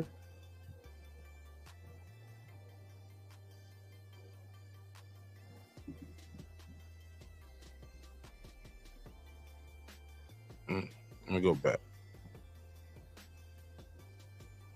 I gotta go back again. Here we go. If I was him, I'd just tell him like I want to fight for it. Like I'd rather fight the number 3 guy. You know, if I couldn't get the other guy, you know, don't send me a belt in the mail. But that's how you start off. Right. I 100% agree with him. Tell him like I want to fight for it. Like, I'd rather fight the number 3 guy. You know, if I couldn't get the other guy, you know, don't send me a belt in the mail. But it just seemed like, you know, everybody cool with being email champions now and whatnot, just to be called world champion. You know, he got 3 belts. He got like 2 intern belts, and now they're gonna send him another belt. And you know, he's gonna have 3 of the same belts. And it's like, come on, man, you walking around with 3 of the same belts, man. Like, I don't know. Yo, he clowning a little bit too, right? Yeah, well, I feel him on that shit. I would not want that if I were Boots. I would like me and Porto and some other people. Like, I understand the politics and how things are working, and I know before they had the email champ, they had the paper champ and all that kind of stuff. But a lot of those dudes were still really, you know, fighting more and working harder in general. Nowadays, it's like, let me just sit back and kind of do the least and play the game and do the dance and jump from, you know, this route to that route, and maybe it might work out in my favor. Like, it's a lot of finagling, a lot of fucking shenanigans going on, I feel like. So if you're happy with that, that's not going to bring you no legacy, and it really ain't going to bring you no money at 147 for sure. I don't know. I mean, it's up in the air as to what boost shit. I would rather move up and fight some better competition at 154, because 154 is looking good, especially if Crawford and Spence move up there. I'll be like, fuck 147. And he big as shit. Boots is like a middleweight anyway, naturally. So I wouldn't be with the fucking email championship if I were him. All right. Brim, you got anything else on this, or if I go to the next topic? No, I'm gonna let you flow, man. It was Foodie's turn, man. All right, so cool. now you can flow on, baby. Close out. I was gonna let you close it out. All right. Excuse me. All right, so Andre SOG Ward just did an interview. The interview is on a channel called Tobin, Tobin, or is it Tobin? Tobin. And he does this interview. Check them out too and subscribe to him. I think they only at like 32,000, man. Let's go subscribe to him. Check them out. And let me rewind this back a little bit. They talked about his book. He has an upcoming book. Andre Ward said after this press tour, he said I'm gonna take a little break. He said, man, I've never talked about myself so much, you know, since the movie and the book. And I was like, since the doc and the book. And I was like, nah, nigga, we gotta make the movie now. Gotta make the movie based off the book. Insane. All right, so they're gonna ask him about Terence Crawford. Here we go. Maybe a Canelo super fight. Do you think that's too much for him? Would that be Watch this. for his performance against? And he's gonna allude to, and he's gonna say the quiet parts out loud. He's basically saying Canelo is gonna duck Terence Crawford. Let's hear it. Errol Spence. It was one of the most thrilling things. One of the best pieces of work I have ever seen in a boxing ring. 2 people at that stature and one getting pieced up like that. You don't see that very often. Insane. For Terence, this talk, maybe a Canelo super fight. Do you think that's too much for him? Would that be too much, biting off too much, or is he skilled enough that he could pull that off? He can do it, for sure. And to show you that he can do it, Canelo, I don't think Canelo's going to take that. Really? I don't think so. You see him saying Terrence's name? No. No, I hear. I don't get anything out of that if I beat him. I'm like, oh, it feels like everybody would want to see that. Yeah, I think it'll sell better than I think any fight that Canelo's had in the last few years, outside of probably the Golovkin fight. I don't think Canelo's gonna want to do that. And I talked to T, man. I talked to Terrence. I said, bro, you getting to that point, bro, where you might be time to do that Andre Ward on him. And just step away. Go. Bro, because at the end of the day, like 2-time undisputed, He could become 3-time undisputed if he fights Canelo. That's another feat in history. Terence is a businessman. He doesn't get a lot of credit for being a businessman. He's doing big business in Omaha and other places in the world. He can walk away on his own terms. If you don't have a Canelo situation, what else makes sense? You know what I hate? I hate that the champ. All right, let's pause it right there. What do you think about what he said right there, Foodie? We'll pause it right there, and we'll come back with some more commentary after we play the other clip. But give me your take on that first part. I agree with them because if we can't even get Canelo to fight Benavidez, who's in his weight division, then how are we going to get the Bud Crawford Canelo fight? If Canelo makes all the decisions, he's the money maker. He makes all the decisions, even though Bud is, he's a money maker in his own right, but he ain't on Canelo's level. And I'm not really trying to compare him on that financial level, but it is what it is. So, I mean, I've always been the one to say I want to see that fucking fight because of the skill level that both of them possess. And Canelo is not invincible. Neither is Bud. But I think that would be a great fucking fight, period. Win, lose, or draw. So I'm not the one who'd be like, oh, he'll lose. Oh, I don't give a fuck about that shit. We want to see good fights, and I think it would be a great matchup. Before I go to Brim, I'm gonna give you a little pushback on that, Foodie. According to Andre Ward and what he said, I believe it'll be Canelo's biggest fight outside of Golovkin. It'll sell more than all the other fights outside of Golovkin. Do you agree with that as well? Yeah, I'd agree with that. I can't think of anybody else right now that he could fight that would generate more money, especially right now. No. Mm-hmm. Who you thinking? Benavidez? Absolutely not. I'm trying to think. What do you got? Especially if he's going to stay at 168. Who else at 168 could he fight to generate? I mean, he's already undisputed. He's fought the belt. He's taken all the belts. So who else? I don't know, Brim. What you think? What you think of what Andre Ward said? Fish your mic for me. Fish your mic. It's moving around. Oh, that's bad. Ooh, we gotta mute your mic, bro. We gotta mute your mic for a second. Fix that for me. You good? Ooh, that's bad. That's bad. Brim, you got to bing back in, brother. Try to bing back in. You sound like you got caught napping at work. Like, what? I was asleep. It sounded real distorted. It was like... That's all I heard. I didn't even hear him. Yeah, I couldn't hear him either. All I heard was that sound. All right, let's play some more of this. What else makes sense? In Omaha and other places. Hold on, everyone. Yeah, I think it'll sell better than I think any fight that Canelo's had in the last few years outside of probably the Golovkin fight. I don't think Canelo's gonna want to do that. And I talked to T, man. I talked to Terence. And I said, bro, you getting to that point, bro, where you might be time to do that Andre Ward on him. And just step away. Go. And he's throwing the deuces up, like as in walk away. Bro, because at the end of the day, like 2-time undisputed, he could become 3-time undisputed if he fights Canelo. That's another feat in history. Terence is a businessman. He doesn't get a lot of credit for being a businessman. He's doing big business in Omaha and other places in the world. He can walk away on his own terms. If you don't have a Canelo situation, what else makes sense? You know what I hate? I hate that the champ always has to put himself in harm's way.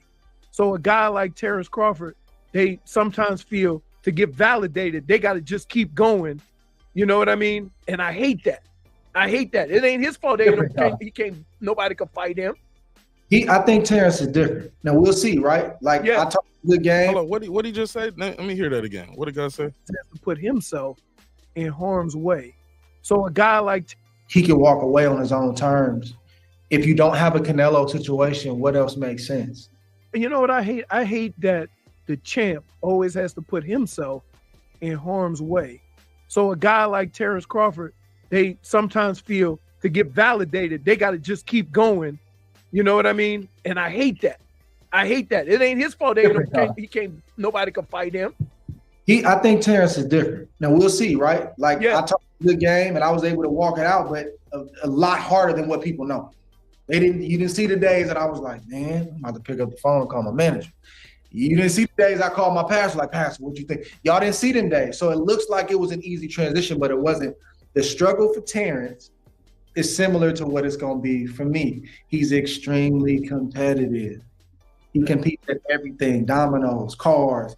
When I see him, first thing we do is lock up. We wrestling for no good reason. We in the lobby. And I was like, what are y'all doing? We wrestling like, nah, you ain't stronger than me. All right, maybe then we give each other a hug. Like, he got to find a way to channel that thing. Right. And that's my biggest concern for Terence. But in terms of him knowing that, hey, man, it may be time soon and I don't want to end up like this, I don't worry about in terms of his knowledge of the timing, but he got to execute it. It's not going to be easy. See, because when I think of a guy keep moving like this, Roy Jones. Roy Jones was untouchable, and he just kept moving until he got touched up. Yeah. But I think T got a lot left in the tank. I think Terence, given his lifestyle, man, never touched a drink or alcohol or nothing, smoke a weed, nothing.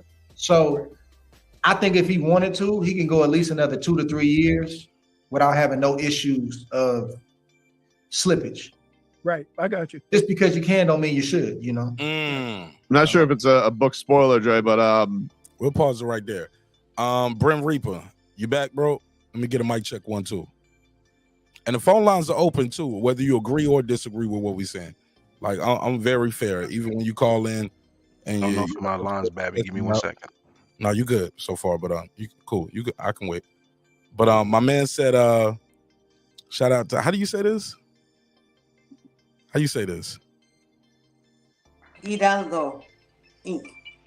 Hidalgo Inc. He said Benavidez versus Canelo does way more money. You guys bullshit. I didn't say it didn't. I think that was foodie.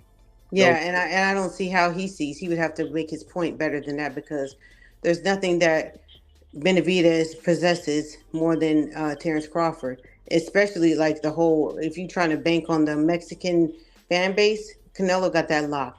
There are a lot of Mexicans who don't like Benavidez because they say he's not Mexican. So you can't bank on that. So I don't know how, I mean, he's entitled to his opinion, but I disagree. And I believe Andre Ward said all the fights Canelo has done so far, and that fight hasn't been made yet. So, yeah. But exactly, he did say that. All right. Brim, whenever you're ready, just jump in. I want to rewind back. I want to elaborate on something else the interviewer said to Andre Ward. He said, "I hate the champ has to put themselves in harm's way." I get where he comes from. That's part of being a champion, but I get where he's coming from as far as like keep moving up in weight. It's not your fault that the guys in your division can't beat you.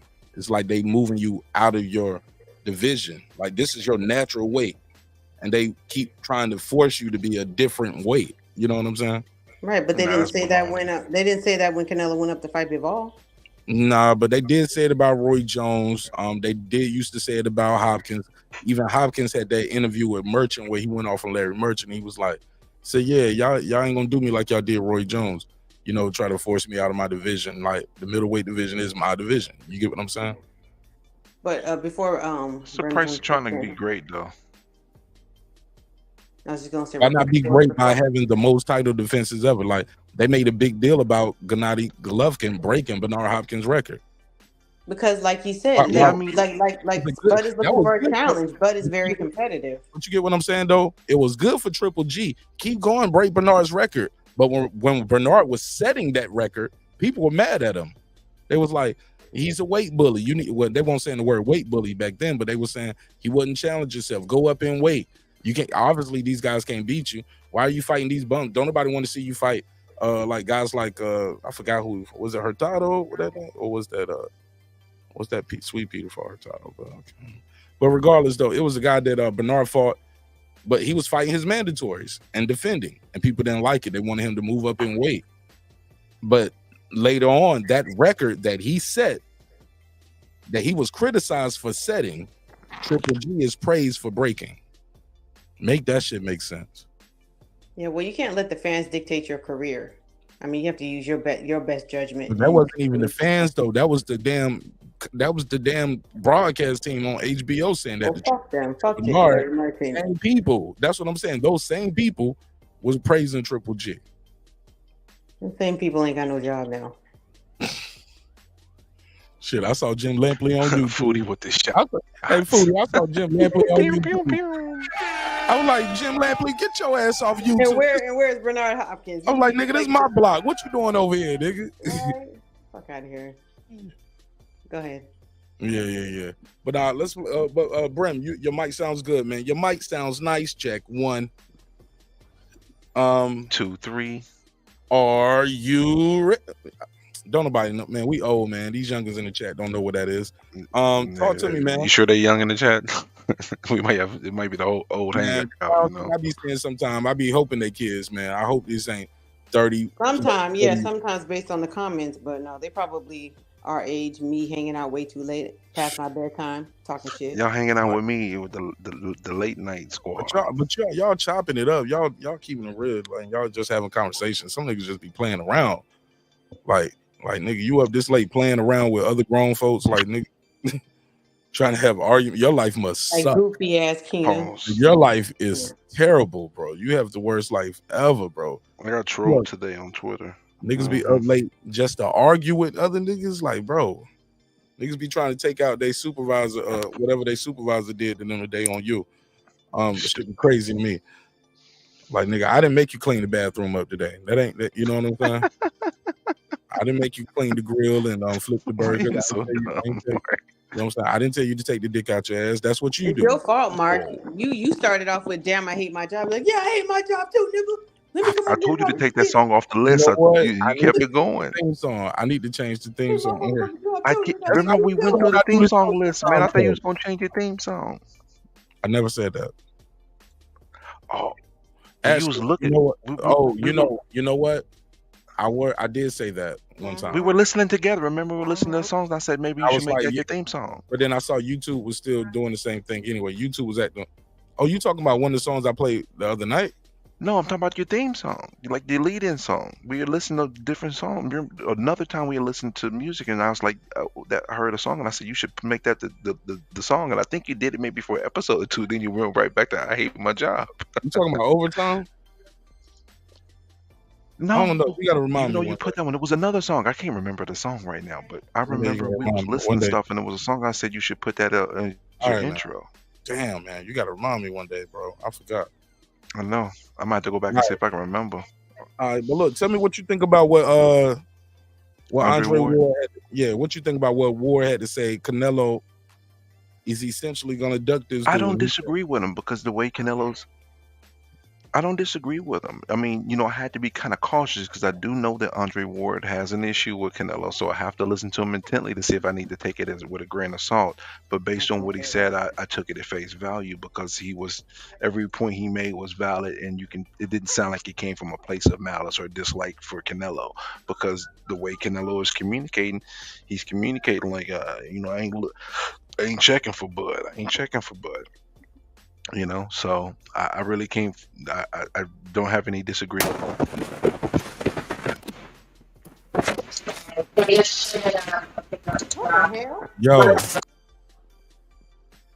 Yo, your audio is. This shit sound crazy. It's like your phone is tapped. With the aliens and shit. Yeah. Yo, you fix your audio, bro? It's doing some crazy shit. Hello? Whoop. There we go again. Yeah, that was bad. It's like he might have a short in his wire or something on his headset. But all right, that shit happened to me. Yeah, let's play this last little bit. 1 and 2, he can go at least another 2 to 3 years without having no issues of slippage. Right, I got you. Just because you can don't mean you should, Right.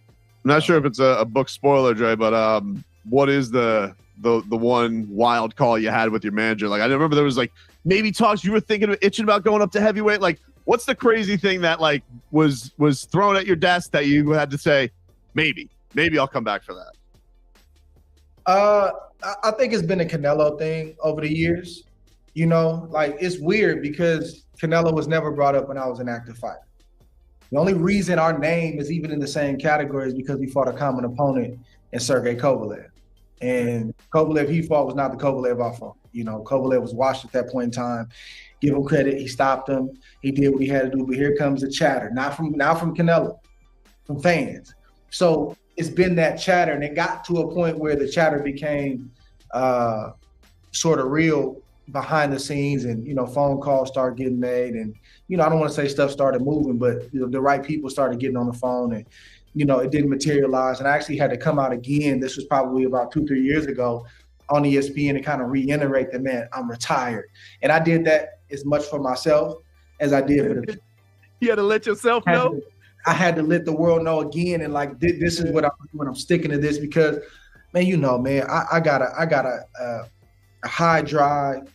I've always had a mission in my life, and though I'm grateful for what I'm doing out of the ring, it's not the same as in the ring. And the important thing for me is just not trying to chase that. Rest in what I've done, rest in my legacy, man, and step back and allow the young guys to take it from here. We always appreciate your time. Andre Ward, go get his new book, Killing the Image. It is out. I'm gonna check it out. Audio book.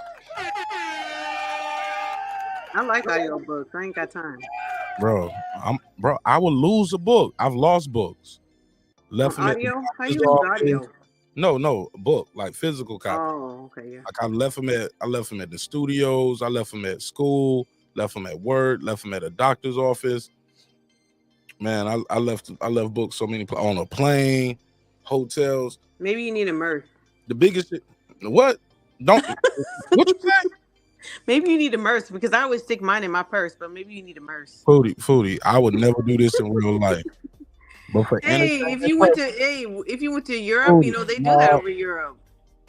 When in Rome, Foodie. Shit. I already live in Atlanta. I can't be walking around with a fucking Merce, nigga. Just don't put that shit on Instagram. We ain't gotta see it. Nigga. You on your leisure time with your family. Get you a Merce. I want to have me a Gucci backpack or something before I walk around. I was about to say, whatever happened to men just having a backpack? Like that was never feminine in the 90s. Like we had backpacker, hip hop crews. Like that wasn't feminine. But why y'all got to put on a goddamn satchel? I blame Dwayne Wayne. Remember Dwayne Wayne had that little shit over his shoulder, his little satchel shit. Was that a messenger bag? That's different. Nah, you want no messenger bag. That shit want no messenger bag. Let me see. A messenger bag or a knapsack, that's different. I don't find a man to be feminine. Dwayne, I like them shits. Wade. I'd buy my man a messenger bag. Let me see. But don't be wearing it on your arm like a purse. Nah, son, I ain't wearing none of that shit, man. Wow. Or even like a few years ago, like when Supreme was coming in. Like popular, remember Supreme brand, and my son had the little fanny pack, but they didn't wear it like the fanny pack. They wear it across their chest. I'm like, okay, that's cool. That's not like a purse, but don't be jingling your keys around in it and stuff like that. That's feminine. I ain't gonna lie, this coat Dwayne Wayne wearing is hard as hell, bro. It's a Sherlin. Look at this shit. Shit fire. I got one similar to that. And you can detach the hoodie or not. Detach the hood or not, but that shit hard. Yo, Brim, your audio right? I like the one that Ron is wearing better. Let me see. Oh, that leather? Yeah, in the colors, like it just reminds me of the 90s. Yellow and black. Yeah. The bomber jacket here. What's up, Brim? Your audio straight, bro?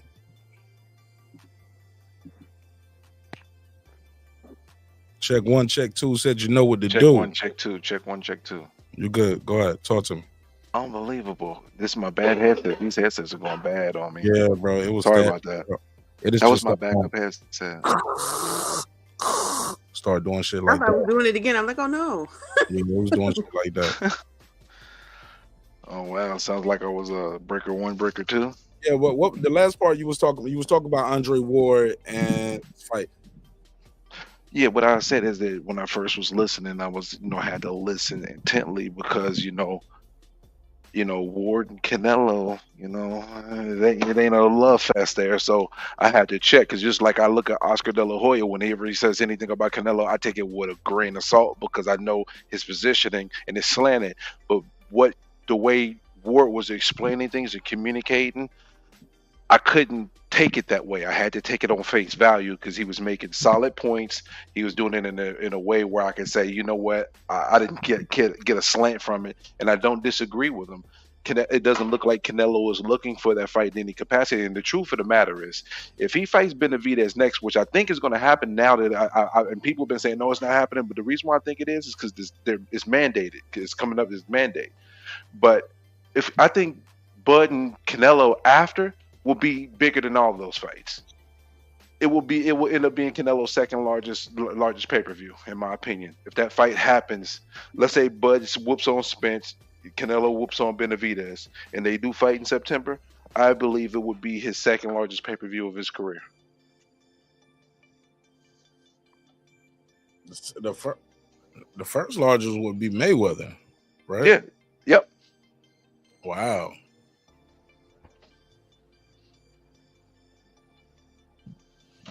Even if Crawford is coming up 3 divisions, or would Crawford have to be coming up from 154? I think that's minimal to some degree. You'll have some, when it comes to the core boxing fans would be upset about it. That might hurt, 10 to 20,000 pay-per-view buys based off of those people's feelings about it. But the things that move the needle, those casual fans, they ain't gonna give a shit. They're not gonna give a shit. It might be some fans that say, hey, no, this is bullshit because he's coming from 147. Then you have other people saying, yo, this dude is the best. He's the number 1 pound for pound guy. This dude's trying to be like Duran against Sugar Ray, or Duran against Hagler. So we want to see it, and I think it will drown out the bad. The good will drown out the bad. The peanut gallery will get muted. What fight are you talking about again? If Canelo and Bud, if it happened in September, because I think if Canelo whoops on Benavidez, because I think Benavidez is going to beat Boo Boo, And we've been. And I don't know if I don't know if Canelo will still fight him. I have doubts if it's Boo Boo that wins. Because if I hear anything about motherfucking Canelo fighting Munguia or motherfucking Don't even say Berlanga, please. Yes, if I hear anything please about Bailanga, he's gonna be a phenomenal gatekeeper. One day. Fuck Berlanga. What are you on one right now? You trash. You came out with a samurai sword. I am tired of hearing about all of these. Look, we've had a great year of boxing, and before we had a great year of boxing, we heard about all of these motherfuckers that was supposed to be doing something and did nothing. But I feel you on as far as Ward's bias towards Canelo, but like you said, he ended the statement like okay, maybe he's not being too bad. Because I remember back in the day, or like 4 or 5 years ago, when he was just retiring, and he even made mention to it in his Showtime thing that he had a hard time with retiring. Like it took him 5 years to really be like, no, I'm gonna come back. No, I'm not. Like to really settle it in. And I completely get that. After you've dedicated your life to something for so long, it's really hard, no matter what you're successful at in other avenues. That's just like your first love.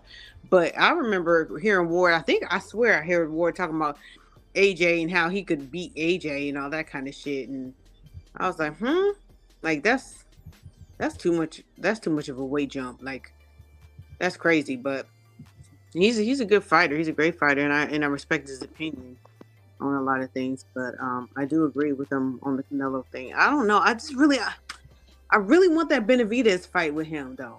Benavidez and Canelo? I think it's going to happen, though. You know why I think it's going to happen? Because WBC is mandating it. They're mandating it in March. And that mandate is going to supersede everything. So I believe it's going to happen. I mean, there's other people that says otherwise, and there's some evidence that shows that it might be otherwise, but I think it's going down. But people duck mandates all the time. Yeah, but if he does that, he loses the belt, though.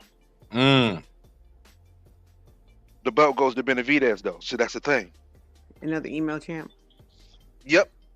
he'll be a 3-time champion, 1-time email, But and I think the backlash would be too heavy too, though. That's another thing. The You might be backlash right will about be that. You might be right about that furious. because say what you want to say about Canelo. I do believe he is after legacy. But these last 2 or 3 fights, well, his legacy solidified though, Foodie. That's what another. I'm Yeah, saying. that's He's true. he's a Hall of Famer already. And yeah, Benavidez is Hall of really just Famer another guy towards right now. public opinion, as far as public opinion goes. You know what I'm saying? And a lot of people can say who gives a fuck about public opinion. I think Canelo's one of those people who does. Mm. I think Canelo does care to some extent. Yeah, to some extent. He does care to some extent. Okay, Especially when it comes. Go ahead. No, especially when it comes to hit. I'm sorry. No, you go. Let me hush my mouth. No, just real quick. Especially when it comes to how his Mexican fan base thinks about him. And I just want to reply to something in the chat. I put it in the comments, but my brother Pittsburgh T, what up? He said you gotta relax. He said Canelo's no, he said what do you say? Bud is not a pay-per-view star. Something like that. He said hit the brakes. There we go. Hit the brakes. Bud is not a pay-per-view star. And Who is a pay-per-view star though? Who is? Well, yeah, in comparison to at those weight divisions, nobody's doing $1 million on a reg like back what Floyd was doing, like when Floyd was 147 and 154 compared on his last pay-per-view sales. Who's doing better than him? No one.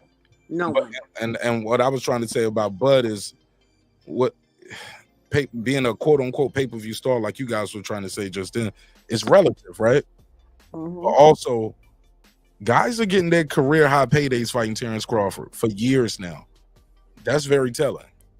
And no matter what pay-per-view numbers you say he is or isn't creating or what he do and don't do, he's done more than Benavidez on a regular. He's been on pay-per-view more than Benavidez. He's been the headliner. He sold more tickets. He's beyond more accomplished. He's more accomplished, and he sold more, and he has more higher pay-per-view numbers than Benavidez, bro. Benavidez's first pay-per-view was against Caleb Plant. And look at how many casual people thought that just based on Spence's power that he was gonna overpower Bud, right? And look at how bad he made all those people look. Some of them motherfuckers is gonna be looking to see him lose, just like they did with Mayweather. So you get the motherfucking haters, they're gonna be watching still. They're gonna be buying the pay-per-views. Talk, Foodie, talk. They're gonna be going to the fights. Talk, Foodie, talk. They're gonna be skipping their rent payments and all that kind of shit and betting and all that kind of shit. Talk, Foodie, talk. I mean, like, look at. I'm really curious to see what Vegas would look like between the Canelo and Bud Crawford fight versus Benavidez and Canelo fight. That would be interesting. Benavidez will have better odds probably because I think Canelo's going to be a slight favorite. Well, I mean that makes sense because they're in the same weight division. Exactly. So. And Canelo's a little older, and Benavidez is younger. But shit, I make a lot of money betting on Bud on that motherfucker. Yeah, I made 600. So yeah. Especially just fighting on like you know. I'm gonna tell you what's crazy. The same niggas who be like Styles made fights, they be like, nah, Bud need to fight Benavidez and beat him and Andre for. I'm like, I don't know if he can beat Benavidez. No, it's some haters out there. Oh, I ain't never. And they try, and it's very hyperbolic. I was like, you the same guy to say Styles made fights, but it's like you trying to protect Canelo. You don't want to see him versus Terence Crawford, but you always say Styles made fights. You know Styles made fights. Right. Their height is the same. The reach is like you think Canelo, that style matchup for Canelo might give him fits and give him nightmares. Yep. They both talk out of the same side. Benavidez style might give him fits and nightmares. Yeah, but they're both power punchers and both come forward fighters, like Right. So it's more of a 50-50 type of thing. Possibly, I don't know about 50-50, but like maybe Canelo gonna have to push him back all night.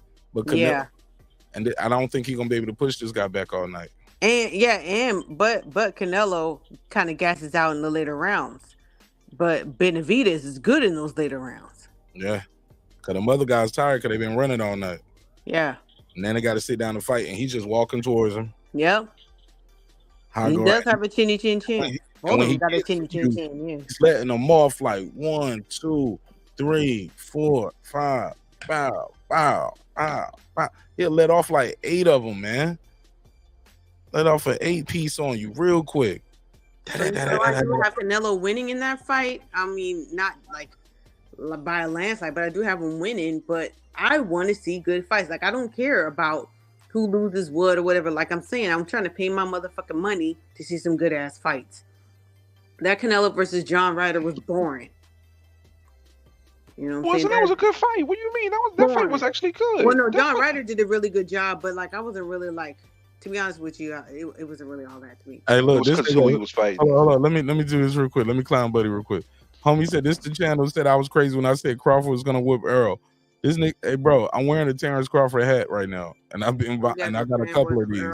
No, he's lost. He don't know where he is. Yeah, you in the wrong room, you need bro. to hit the reset button. We never, not on this channel. I think you. I might have had some people over here because I allow people to have a different of opinion. They might have been in the chat, but never me. And actually, I've had people on the panel too. I let people come on with a different point of view, but nah, bro, I never heard of it, bro. You sound ridiculous, bro. Discarded. Yo, hit him with it. I invented the term the fish fry over here, nigga. Hit him with, hit him with the Life Jennings. Oh, let me hit him with the life. Small hats. There is something wrong with our mind.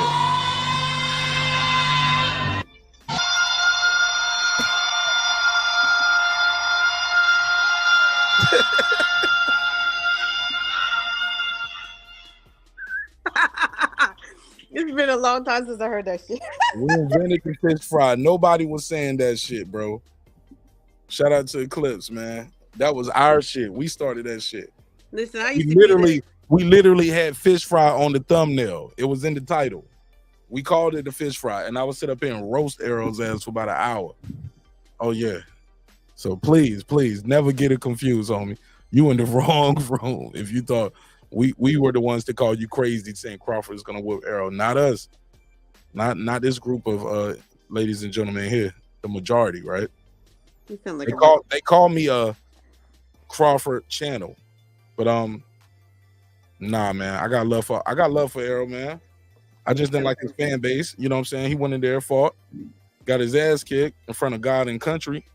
But I mean, I don't hate Crawford, but I respect him for that ass whipping because he was still trying to fight. Yeah. And he was made smiling. no excuses. And he was smiling like it was picture day. When you brought that shit up, that nigga was like this.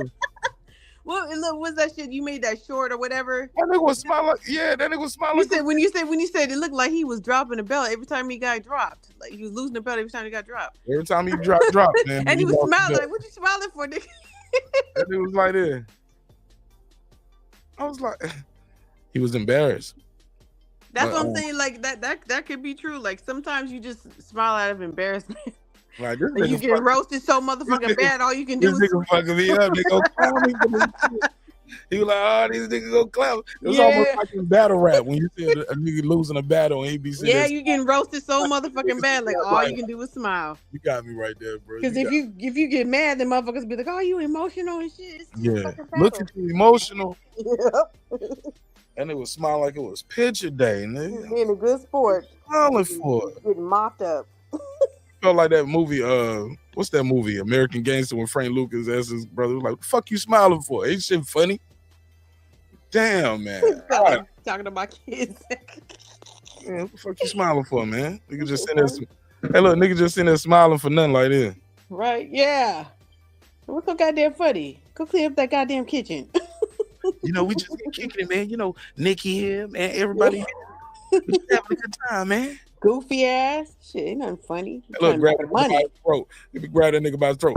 Nigga, you on that shit? You on that shit? You smoke crack, don't you? Oh my God. Shout out to Next Generation Combat. That's Keena. Yeah, he's definitely a Spence fan. You know what I'm saying? He the homie though. Definitely the homie. All right, let's do some predictions, man. Let's do some predictions. We got some good shit coming up tonight. Shakur Stevenson versus Edwin De Los Santos. But let's build it up though. Let's start off with our guys: Quentin Randall, Brian Norman Jr. Who you got and how you got them winning? Ladies I'm first. I'm gonna be quiet on this because I still don't know who they are. Or, I mean, I haven't seen any of their fights. So. Well, yeah, I've seen both of what these you guys. think based off their interviews? Then what you think based off their interviews? Who bringing that energy that you like? Which one had the daddy on there? That's Brian Norman Jr. Okay, I'll pick him. She said he got a father in his life. I like that nigga. That means he got some stability and some structure. He was able to focus on training. Hey, wait, hold on. You know what's funny?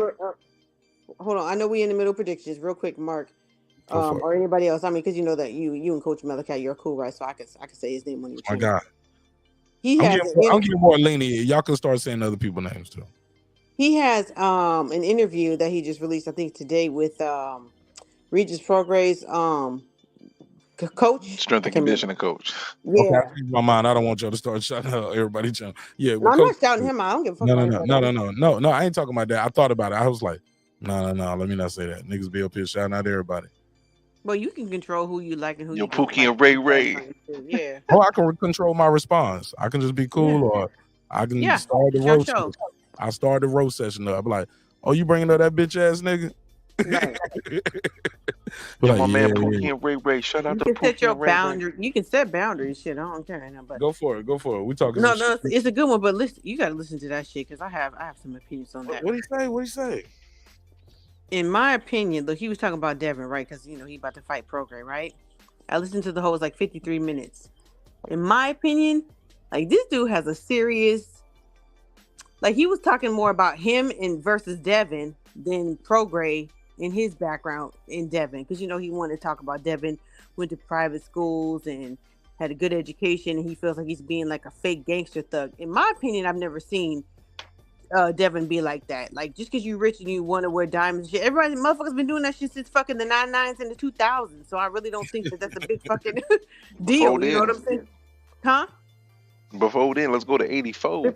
Before that, well, yeah, with exactly. with the dookie rope chains, dookie ropes, and the fucking the fist rings and all that kind of shit. Like niggas, I'm confused. Hold on, what?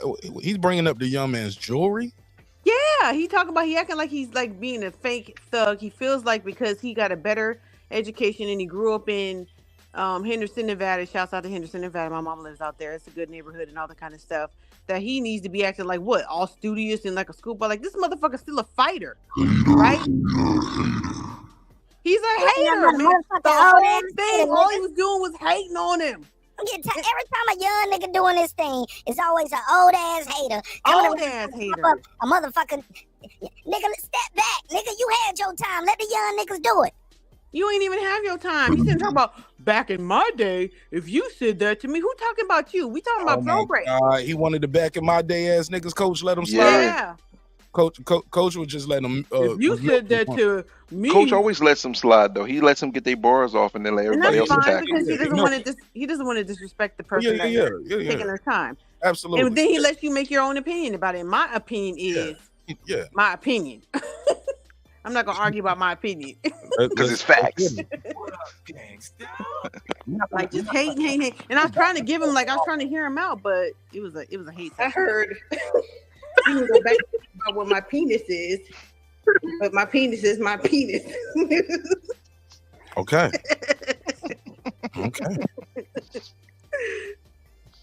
But shout out to the homie though. But if you have time, you can listen to it. I'm gonna check it out. I'll fuck around and do a reaction to it. First of all, he sold 50,000 pay-per-views himself. If I didn't have an hour drive home, I wouldn't have listened to the whole thing because I'm like, this nigga, if he say one more goddamn time about, first of all, Devin didn't go to private school. I think he was homeschooled, right? I don't know. I never paid attention to that part. It don't even matter. That's why. It don't matter. Yeah, I never paid attention to that part. Who gives a fuck? But you supposed to be promoting your fighter, and you sitting up there talking about your opinions about the other fighter and how he compares to your background. It's weird. Anyway. Oh yeah, Pittsburgh T said drop the link to your Patreon. I need to do that tonight too. Before the end of the show, I need to link on your Patreon. So I'm gonna do that now, especially since I got paid already. So I want to go ahead. Appreciate it, man. Join Thanks for the supporting the show, man. It's already some dope content over there. Me and Foodie did a whole breakdown to the. And Foodie, did you see when I did the upload? You can actually see the whole video. I'm gonna have to watch it. I was looking at earlier today. I ran out of time about But, it was like but you outtakes was, or something. you was there. You actually lived through it. But it's our reaction to the season finale of Power. Man, I'm so mad that that's the fucking. We can play it. So that's so dope. So we actually played it and reacted to it. Me and Clips did an episode. It's about 2 hours. I need to make some of that some little pieces because me and Clips got me high as hell, man. Who's up there high as hell, man? Passing blunts virtually. Shit was a good ass episode though. Let's do some predictions, man. Let's do some predictions.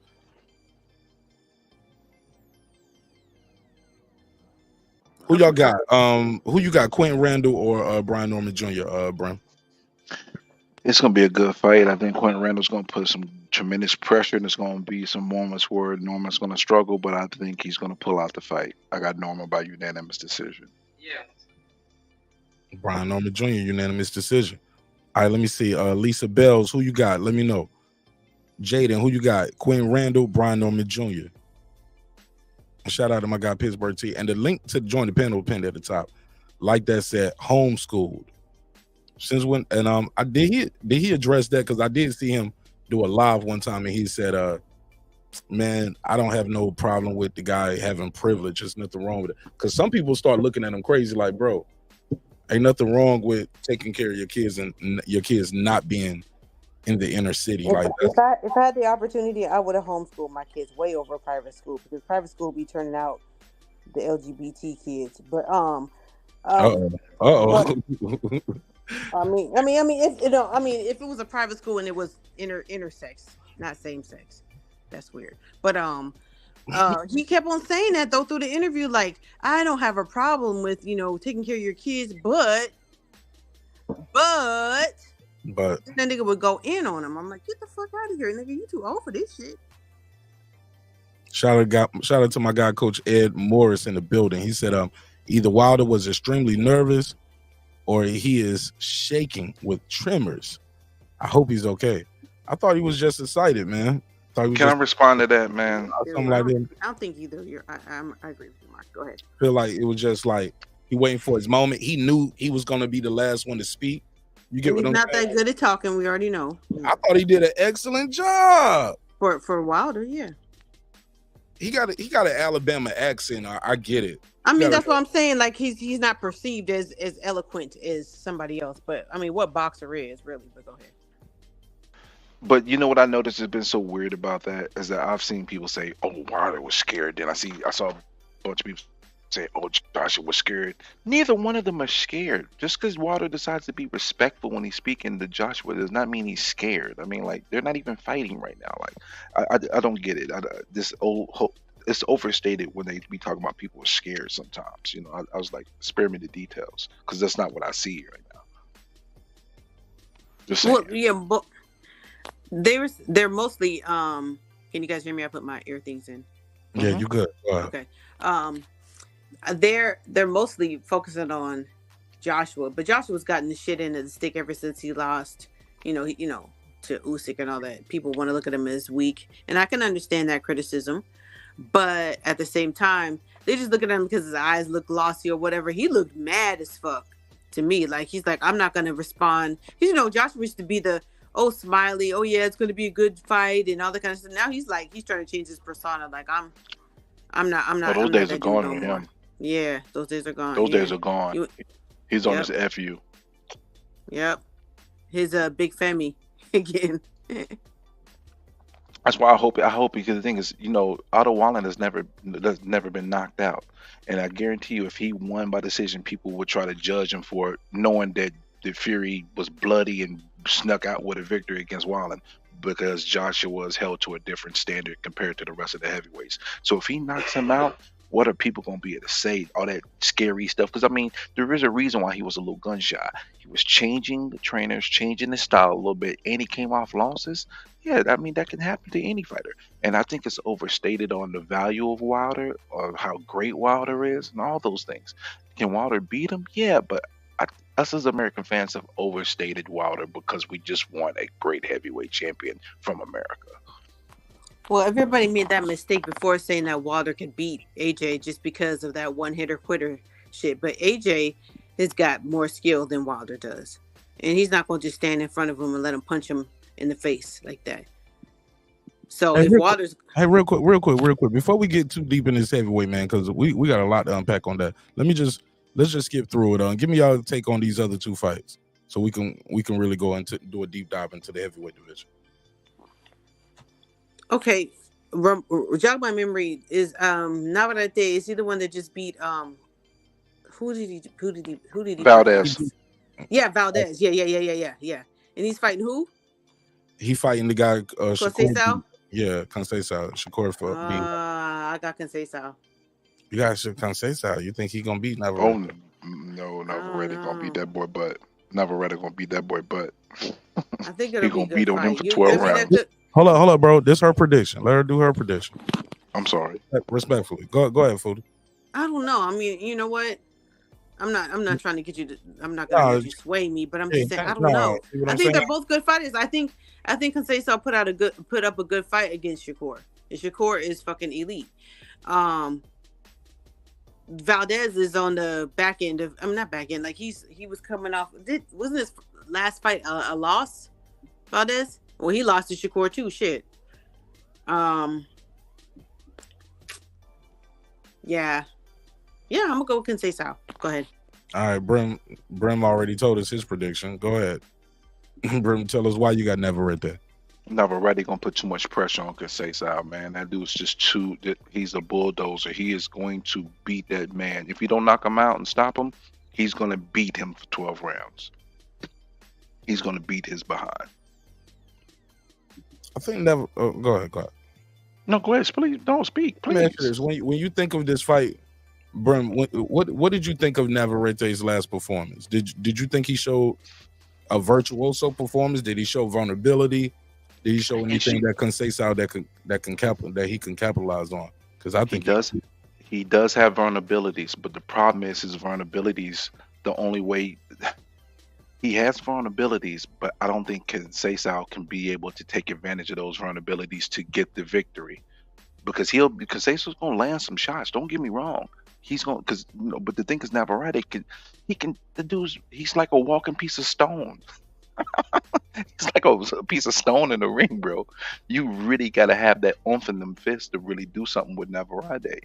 You gotta have some pop, and Conceição got a little pop. I just don't think he got the ability to overcome that pressure, that consistent nonstop action that Navarrete is going to bring.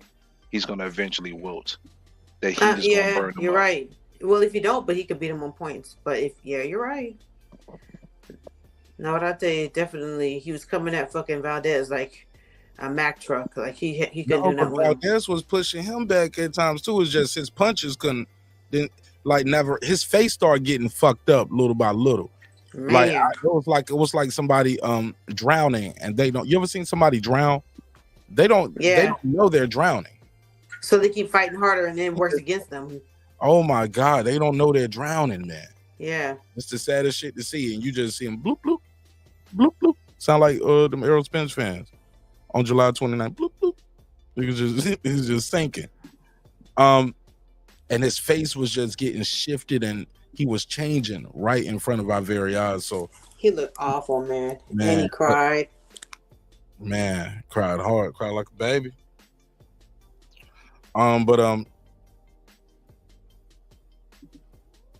Main event: Shakur Stevenson, Edward De Los Santos. Shakur said this guy said he think he coming in there just to box my head off, but he don't know I'm about to pressure him and I'm gonna whoop his ass. I'm gonna fuck him up. He think he want to just do a boxing lesson all night. Want to just box. He said, I know what he planning to do. He ain't coming to fight. The dude got 14 wins. I mean, by KO. 14 wins by KO. So he does got some pop to him, right?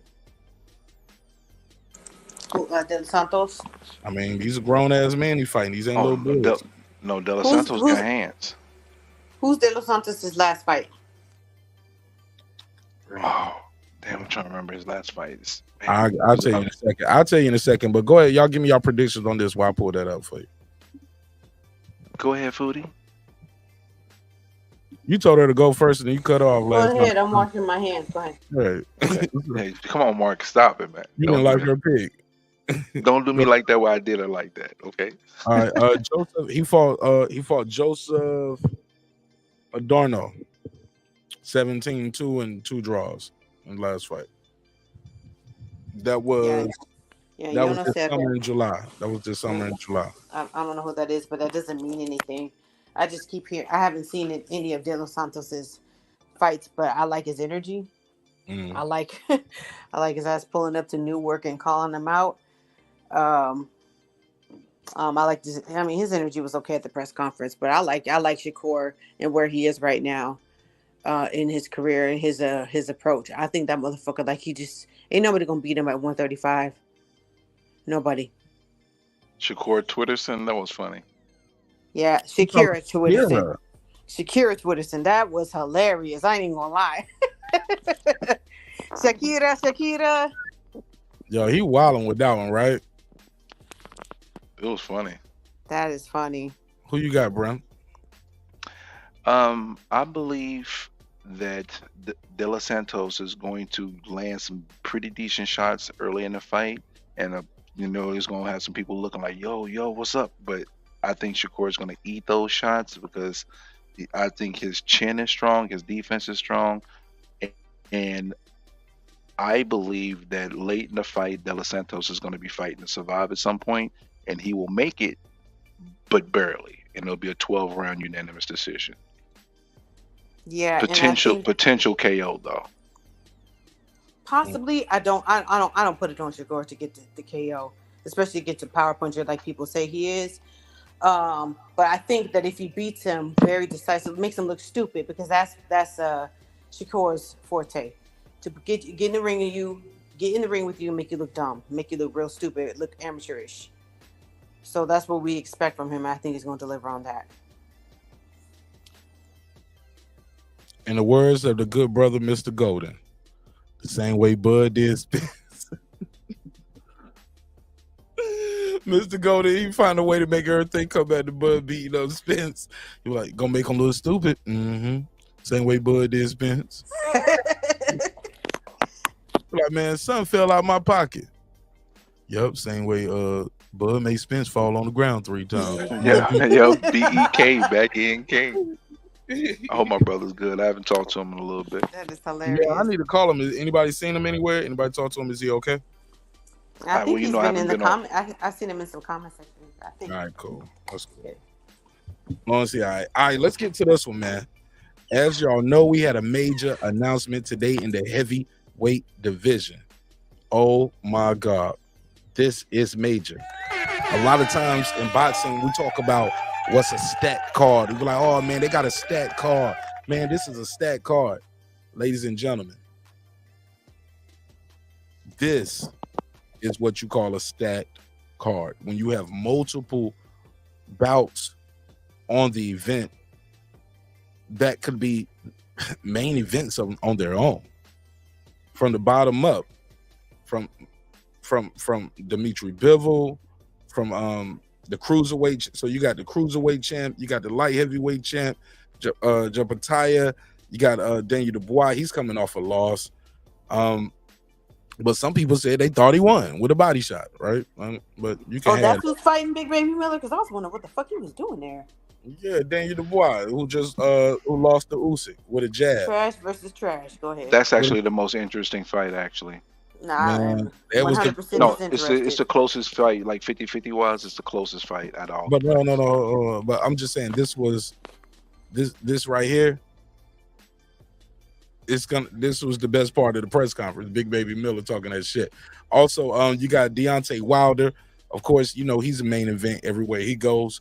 And of course, the cash cow of the heavyweight division at the top of the banner, Anthony Joshua, facing Otto Wallin.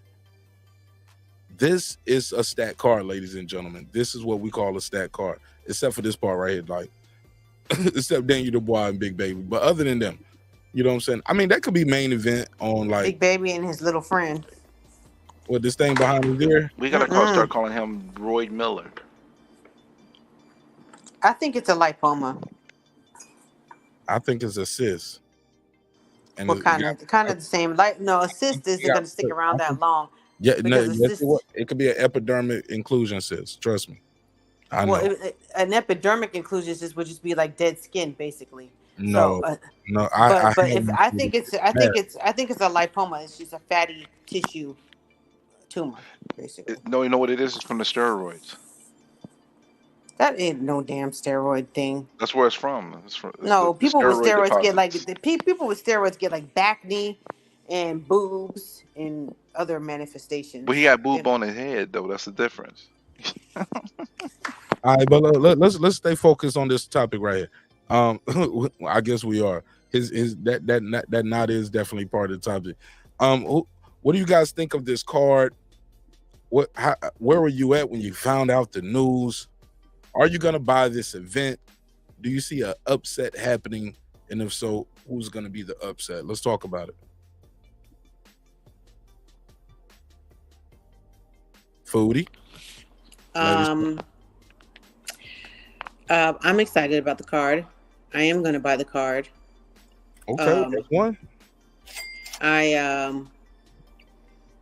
I think Daniel Dubois is way more active than Big Baby Miller, so I think he might get the win on that. He's had better competition. And then the next one, who is it? Is it Joshua and Valin? Who else is on it that we're talking about? Well, let's start from the bottom up. Dimitri Bivol. And who is he fighting? Bum of the Month Club. No. I think he lost his last fight. I don't know who he is, but Bivol is a very good fighter, so he probably gonna beat him easy. So I'll go with Bivol. I'll go with Dubois. Nigga said Bum of the Month Club. You made crazy. Arthur though, Lyndon Arthur. He's 23-1 with 16 knockouts. And he's coming off a knockout win over Brian Suarez. That was in September. So he's active. He just fought in September. Yeah, I don't know who's in September. I don't know who's. And he fought. He fought a guy that was 18-1, but he got dropped in the fourth. The guy did, or September in London. Lyndon Arthur. Okay. Yeah, he was dropped in the fourth. September London. In his last fight. He was dropped in the fourth in his last fight. That's not good, especially going against a Bivol. Why they got Bivol fighting trash like that? Because he need to get a fight in. He ain't fought in a year. He gonna make a whole lot of money doing that too. Look at Fish Eyes. Get your ass out of here. He dropped the guy with the body shot though. I can't stand Frank. He got dropped with a body shot, and he had missed weight too. The guy he fought missed weight, so he wasn't going to be able to win the title even if he won. But he made it 10 rounds. He came in at 175 3/4, almost a pound over. So, but Dimitri Bivol has not fought though. He's 21-0, 11 knockouts. He has not fought since. Oh man, he's going to be out the ring over a year. Since he fought his. It'll be exactly a little over a year because his last fight was against Ramirez. Didn't he fight his wife? Oh wow, Foodie is on one. Foodie. Wow. Yo. Foodie with the knockout blow. Matter of fact, Foodie won the whole event already. Jeez. Yo. That's what I heard. I wasn't there. just saying. Foodie, you are ruthless, yo. You sure you ain't related to Easy E? Yo, Ruthless Records over here. No, I'm gonna tell you the crazy part too. People be like, somebody will be sitting back watching one day and be like, "You need to have a woman on the panel so we can have inclusion in the sport." I be like, "Man, the woman on the panel go harder than the dudes." She's saying shit we can't. I wouldn't get away with that. They'll cancel my ass for that. Look, you got to keep the same energy. If I could talk about Tiny Tank and his tiny take adventures with women, then it is what it is. Y'all motherfuckers be out here practicing on women. Kovalev, he get it too. She said they practicing on women. let me Foodie see how ain't playing right now. let me see how this jab look today. If she That can ain't take right. it, then he Hey, can look, take it. Nah, nigga walk in the house, spaghetti again. stupid. Oh man, we shouldn't have said that, man. No, but you know what that shit reminds me of? Like, he's the spaghetti again. What's his name? The Damon Eddie Wayans. Murphy. No, Eddie Damon Murphy Wayans. Raw, when he was talking about Lillian cannot go outside when his daddy get drunk. Oh, I don't remember that. And then he hold his mama captive in the house because his ass is drunk. And he said, "No, Lillian, he write a note. Lillian cannot go outside anymore." Like, god damn.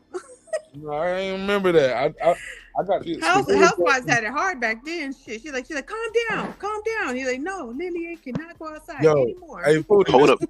Hold on. Foodie, the spaghetti again comes from Damon Wayans doing a bit talking about he found out he kept catching his son jerking off. He said, I know what he doing in the bathroom for 45 minutes. Like, that nigga ain't got that much body to wash. And that nigga's in the shower for 2 hours. He said, and every time he get upset, he goes to his room stumping. He look for a reason to go jerk off. He walk in the house, his mom be like, He was looking for a reason to jerk off. he just walk off, like, go to the bathroom for 2 hours.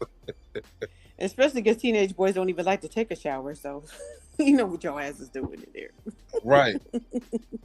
Man, I remember catching one of my That nephews. wasn't me. Catching one of my nephews in the bathroom. That nigga was just standing outside the shower with the water running. I said, nigga, what the hell are you doing? That was my sons when they was preteens. I was like, right? get in there. What's wrong with getting in there? Right? Like, you 12 years old, you you'd got rather body be in funk the and bathroom shit. pretending to take a bath than I just get in the swear, water. I swear. Just wet It gets to the yourself point up that and they put don't soap on your even know how to fake wrist. it right. Like, they have the water on for too long. You come knocking on the door. Hey. I And knew then they something come was out wrong all 'cause dry. it Like, was you ain't even steam ashy. everywhere. I was like, nigga, you ain't never took no bath this hot. Your ass ain't even ashy. That's the type of shit my little brother used to do. Like, one Nigga, what time are you he go in the doing? bathroom and he go in the shower and he come out like a minute and a half later, like, you ain't washed. And we be like, yo, you smell like wild wolf booty, bro. Go Right? I wash. mean, get your ass back in there. Get your ass back in there. My little brother used to be notorious for that. Yo, what's so Some crazy? boys. My little brother's only 11 months younger than me. Yo, his mom used to go to his ear and pull his ear down and wipe the corner of his ear right there where your ear like meet that little when you pull the top. Yeah. Like right here. Hold on, let me cut the camera on so y'all can see me. She'll go right here to the ear, go to this top part, and just rub her finger right there and smell her finger. She like, I was like, God, it was like, I didn't even know that was a little hiding spot right there. All right, but look, so let's do some predictions on these cards, man. Which fight y'all looking forward to seeing more? Wilder's fight versus Valine. I'm sorry, Wilder's fight versus Parker, or Joshua versus Valine. Which fight y'all looking for? Joshua versus Valine. I'm actually okay. Sorry, I'm sorry. All right, continue. No, that's it. That's all I had to say. Yeah, I said, tell me why. Oh, like I said, I think last night because they fought in the amateurs. Joshua beat him in the amateurs. And Valine is a good fighter. He's a southpaw, so that's a good challenge for AJ. Beat the shit out of Fury. So if he beats Valine, then that looks good on his resume as far as maybe possibly fighting Fury in the near future. So I like that. All right, go ahead, bro. Which fight you looking forward to the most? For me, it's gonna be Wilder versus Parker, and the reason why is because we're gonna find out a lot in that fight. See, like the Wallin and Joshua fight, I think I know how it's gonna go, but this one, there's some things that is in question, and we're gonna find out how much punch resistance Wilder really truly has left, and we're gonna see if he actually can take a punch still. And then we're gonna see if he can land his punch because he's rustier than a mug. That man need WD-40 sprayed on him before he goes in the ring. Oh shit! So I'm No, very intrigued to see how that plays out. Power is the last thing to go. He ain't gonna lose that punch no time soon. No, I'm not talking about his punch. I'm talking about his punch resistance. No, you said that you would want to see if he could land a punch because he's rustier. You just said that. Yeah, I want to see if he, because the thing is, no. The last thing you go is your power, but you got to be able to land it. You got to be able to time it. And if you're rusty, your timing can be off. That's what I mean by him landing it. Yeah, but but y'all misinterpreting what I'm saying. I want to see how much punch resistance he has, and I want to see if he can land his punch because his timing, because he hasn't been in the ring only one round in 2 years, so his timing might be off, and it may be harder for him to land the punch. I hope I clarified that correctly. No, Sorry, you did. Gotcha. The first version was more funny, man. So shut up. I mean, I'm just going off what you're saying. I ain't that buzzed. Look, Yeah, I know. I'm gonna be careful. I can't play around with Foodie Ruthless, man. She run Ruthless Records now for 2023. I want to sign to your label, Foodie. We're not taking applications right now. Oh, damn! I'm gonna make a diss record now. That's what they do. That's what they do, boy. Oh my god, niggas cannot take rejection, right? Oh, he blocked me. Yo, that's bullshit. I'm gonna tell the whole world. You blocked me. You know what's so funny though? We say dudes can't take rejection, but women take rejection worse than men because they're not used to being rejected. Men is used to being rejected more than women. No. Hold up. No. That's bullshit. Because the thing I'm gonna fight this one. No. Okay, I know. I'm ready for it. My thing is, women are expected to take rejection because we are the ones who go through a different selection process, and we're expected to just cry and get over it, right? Men don't cry. Men get even. Men get mad. One woman breaks your heart, and then it's fuck all women, and they fucking do the worst on everybody to the point that they can't even see when there's a good woman in front of you because you just so afraid of that one girl who broke your heart when you was 13 years old in the 8th grade when you was in the locker room and she told you that you were musty. And your ass was musty too. That was funny. You said 8th grade. You just didn't want her to. You was musty, exactly. You didn't want to hear it. She didn't even tell you in front of everybody else. She just said, "No, I don't fuck with musty niggas." And you're like, "Fuck." Hold up. Here's the pushback. Guys are used to hearing the word no on a regular basis. When I'm talking about the basic courting phase, women are used to not being told no. Men are used to being told no. Well, now, when you talk the aspect you're talking about within relationships and afterwards, you are right. But I'm just talking about like the initial surface upon meeting someone or trying to approach someone. Women are not as used to rejection on the level of men. Because men are conditioned to be told no. Most niggas don't. Go ahead. Oh, I was gonna say, when is the last time you heard a woman standing at a corner store, talking about, hey, you look good, and then he said, "No, I don't want to fuck with you," and then he get beat up. That's some bullshit though, but you think it's that you're using one wild ass case to generalize it. I ain't letting you do that, Foodie. I'm not gonna let you do that, Foodie. I'm not gonna let you do that, Foodie. No, I'm not gonna let you do that, Foodie. Brim, that's not one case. That's a lot of cases. Yo, Mark, I can't believe you saying that. They always want to say that. They always want to say that. Oh, that's only one. That's what men get more rejection than women overall, bro. When it comes to on the beginning surface, we're not talking about who gets rejected more. We're talking about how you handle it. That's why they fucking snap when they become grown ass men and pour acid on a bitch face. Yeah. You got some of them. Listen, but how many women are used to getting rejection on the surface? Right? Come on, man. That don't happen often. Women are not used to being told no on the surface. Brim. That's why they can move on if it do happen. Like, shit, I had a million niggas to try to get this pussy today. I don't care if this one nigga told me no. No, but if it's the one nigga they really want, bro, if it's the one when they really want, bro, nah. Let me finish. I'll let y'all get that off. I ain't get my take. Let me say this. The fact you just kind of made the point for me because the rejection happens over and over and over and over again. Niggas snap. They lose it.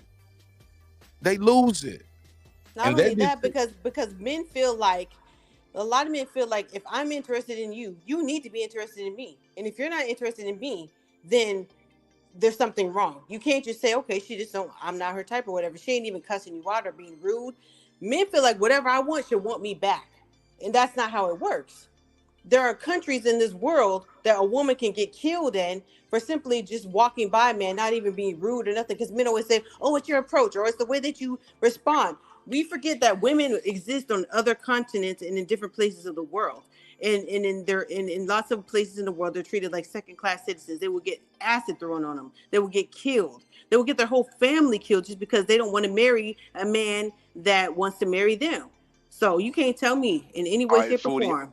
I'm falling back now because I might be basing this on my own personal life. Okay, so I'm gonna fall back because I don't do that. And that's so the I'ma problem fall because back. men always say, "Oh, that's not all men." There's a lot of fucking men on planet Earth that would prove you wrong. But go Well, that's why I'm digressing. I'm gonna take this L and then tuck my tail between my legs and say, "You got it." Holla, holla. Yeah, familiarity. How you say familiar? Familiarity breeds contempt. Thank you, man. Y'all know what I'm meant, man. It never hurried up. You know what it is? I think it's your mustache. Your mustache is blocking it. Never said it right. I should have said. It was your mustache. It was blocking your tongue. Familiarity doesn't necessarily breed contempt, but it just it makes you blind. Just like what we talk about with boxing. There's more boxing than goes on in America. Americans are very spoiled to only seeing the view of America because we have everybody trying to come over here and be like us and follow our trends, and we're not really trying to follow the rest of the world. So we just forget that the rest of the world even exists. When you're right, you're right. All right, so let me ask y'all this. I put this question in the chat. Let me ask the panel this as well. How many pay-per-view buys does this need to do for, in your opinion, to be a quote-unquote success? A card this stacked. I wanted to do better than that little KSI thing that happened a couple of months ago, or a month ago, or whatever that was, 1.4, or at least that if it could go neck and neck like $1 million, or that would be great for a boxing. And there's no reason why because they have a really good stacked card, but it would be better if it was like a 135 stacked card. Like this is heavyweight. But it's not that popular anymore. So we're still going to have to rely on a lot of hardcore fans to really make this do well. There are not very many casuals that are going to be looking for this card, to be honest. I might have to disagree with you a little bit. Worldwide is going to do $1 million. I mean, worldwide, the price point ain't the same. I'm talking about in America, bro. Oh, in America, I'm always 400,000, 450. I'm always talking about America. I'm never going to include places where the pay-per-view is cheaper than the price of a pizza, bro. No, I do. That's not right. To be fair, the only reason why KSI and them did well, when we're talking about the two cards, like I just mentioned, the reason why they did well is because over there in the UK, they were in other places, they bought the thing. So boxing is a worldwide sport. I don't give a fuck who buys it from where. If you want to buy it from your hut in fucking Kathmandu, then fucking do that shit. You heard that, Mark? Did you hear that? You hear that, Mark? That goes against your argument, bro. Whose argument? What me and you argue about all the time. What about do the you price mean? point of America. No, that doesn't. But I'm gonna let you have that. Well, you weren't asking about the price point. Come on, tell me why. I ain't here to try to bully nobody. You know what I'm saying? No, I didn't think you're trying to do that either. I didn't hear a question about the price point. You said what's going to do better, and I'm just talking about your overall pay-per-view sales worldwide. Okay, and Bremen said worldwide is going to do $1 million, and I was like, it could very well do so. I think 400,000 in the States, 600,000 plus over in the rest of the world. And that's a good point because we need to start bringing that into. There's got to be a way because we only rely on what they tell us that they've sold. We don't know any of this to be fact. They could have said they did 1.1 and they fucking sold 11. Like it's not likely, but I'm just saying.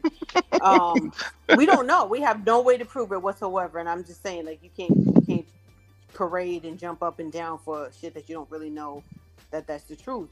But I wish there was a way that we could find like a reliable source, or there was a way that we could say we want to see what our dollars are doing in boxing. We want a site that you guys have to report it to us. But I don't think it's going to happen because it's Maybe private we just business. go up to their headquarters and pound on their door and say, "Hell no, we won't go until they give us the numbers." A boxing insurrection. I got a real question. Why does it matter to you as the fan? Like, I'm just curious. Well, because you asked me what I think. No. You said we need a website where we can look and find out what the numbers are. It doesn't really matter to me, but as long as we're going to be having these, for the sake of conversation. Hold on, Foodie. Let me set it up all the way. The reason why I say, Brim, fix your mic. We can hear the breathing or the movement or something on the actual mic part. It's moving. I muted myself. Thank you. Foodie, my question, and the reason why I ask you that is, that's going to cost money. That's money coming from the fighter, or it's money coming from the promoter that they're going to levy towards the fighter. That shit is not going to be free. So tell me the benefit and how does that. It was free before when they were reporting records before.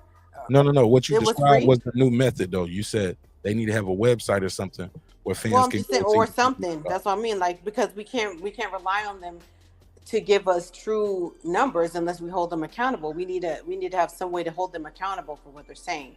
Because now they're giving us numbers, but we cannot hold them accountable in any way. Oh, and they can manipulate the market until it's like manipulating the market.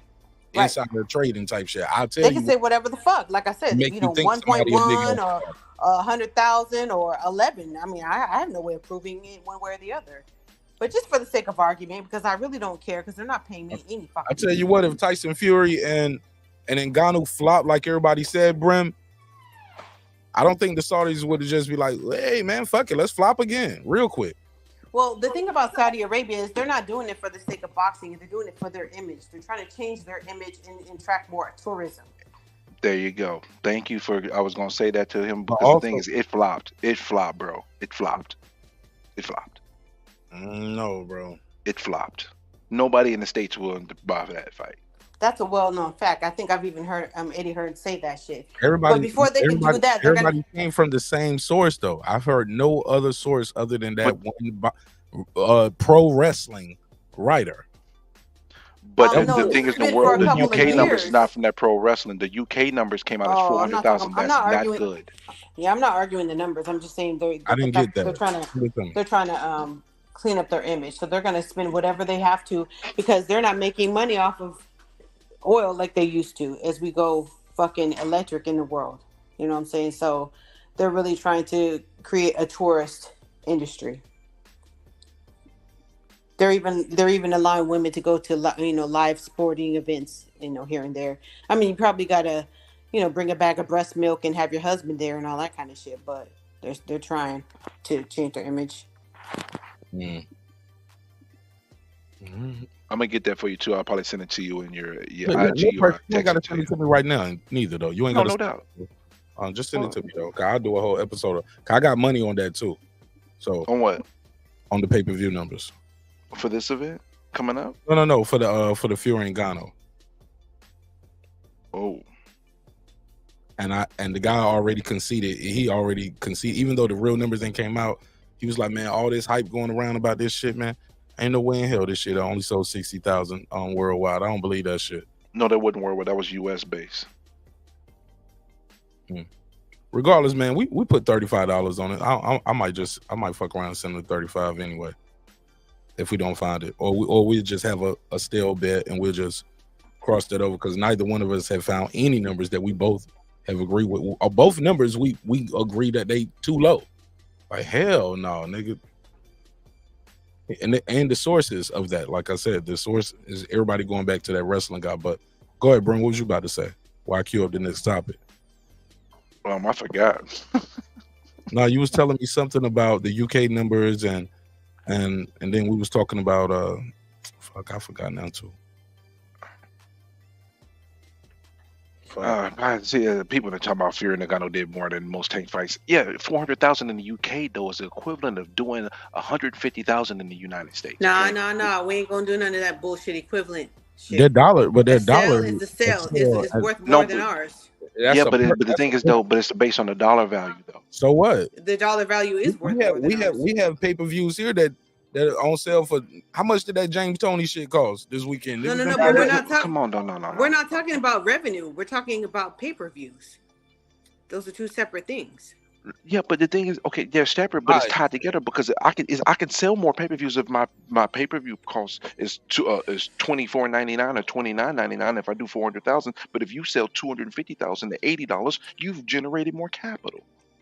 No, But what is your dollar worth in your country? Because I think their dollar is worth more too. You got to add that too. It is, but that's beside the point. Like I said, that's revenue versus pay-per-view. It's not that much of a difference, but it is still a difference nonetheless. Go ahead. Right. I'm sorry. Go ahead, Foodie. So we're talking about pay-per-view buys. We're not talking about revenue. That's a separate conversation altogether. We didn't ask about how much they made. We were talking about how many pay-per-views. And it does, and yeah, maybe it does. Yeah, maybe a cheaper pay-per-view does sell a little bit more, but it's also because of the not the economy, but the demographic that you're selling to. They are more pro boxing over there in the UK because I think it's because they don't have as many sports to compete with. Like they like soccer, that's a worldwide sport and all that kind of stuff, or football, whatever they call it, but they're way more boxing and they're more forgiving. Like in all industries of entertainment, everybody outside of America is more forgiving than Americans. We expect so much of our entertainers. Like that's the reason why, the NSYNCs and the big boy bands or whatever will go over there and sell out all over the world and then come back to America, and then they're a big, selling draw because, they can try out their product and people will love them. You come over to America, they're going to be more discerning and they're going to pick you apart.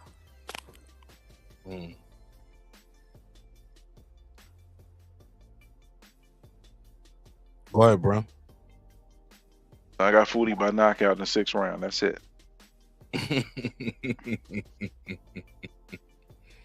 Shit, that's it for me, man. I'm about to do a Patreon, man. Y'all got anything else? Final thoughts? Anything y'all want to say before we close this one out? One thing I want to add. Tomorrow is the press conference for Fury and Usyk. You know that? Allegedly.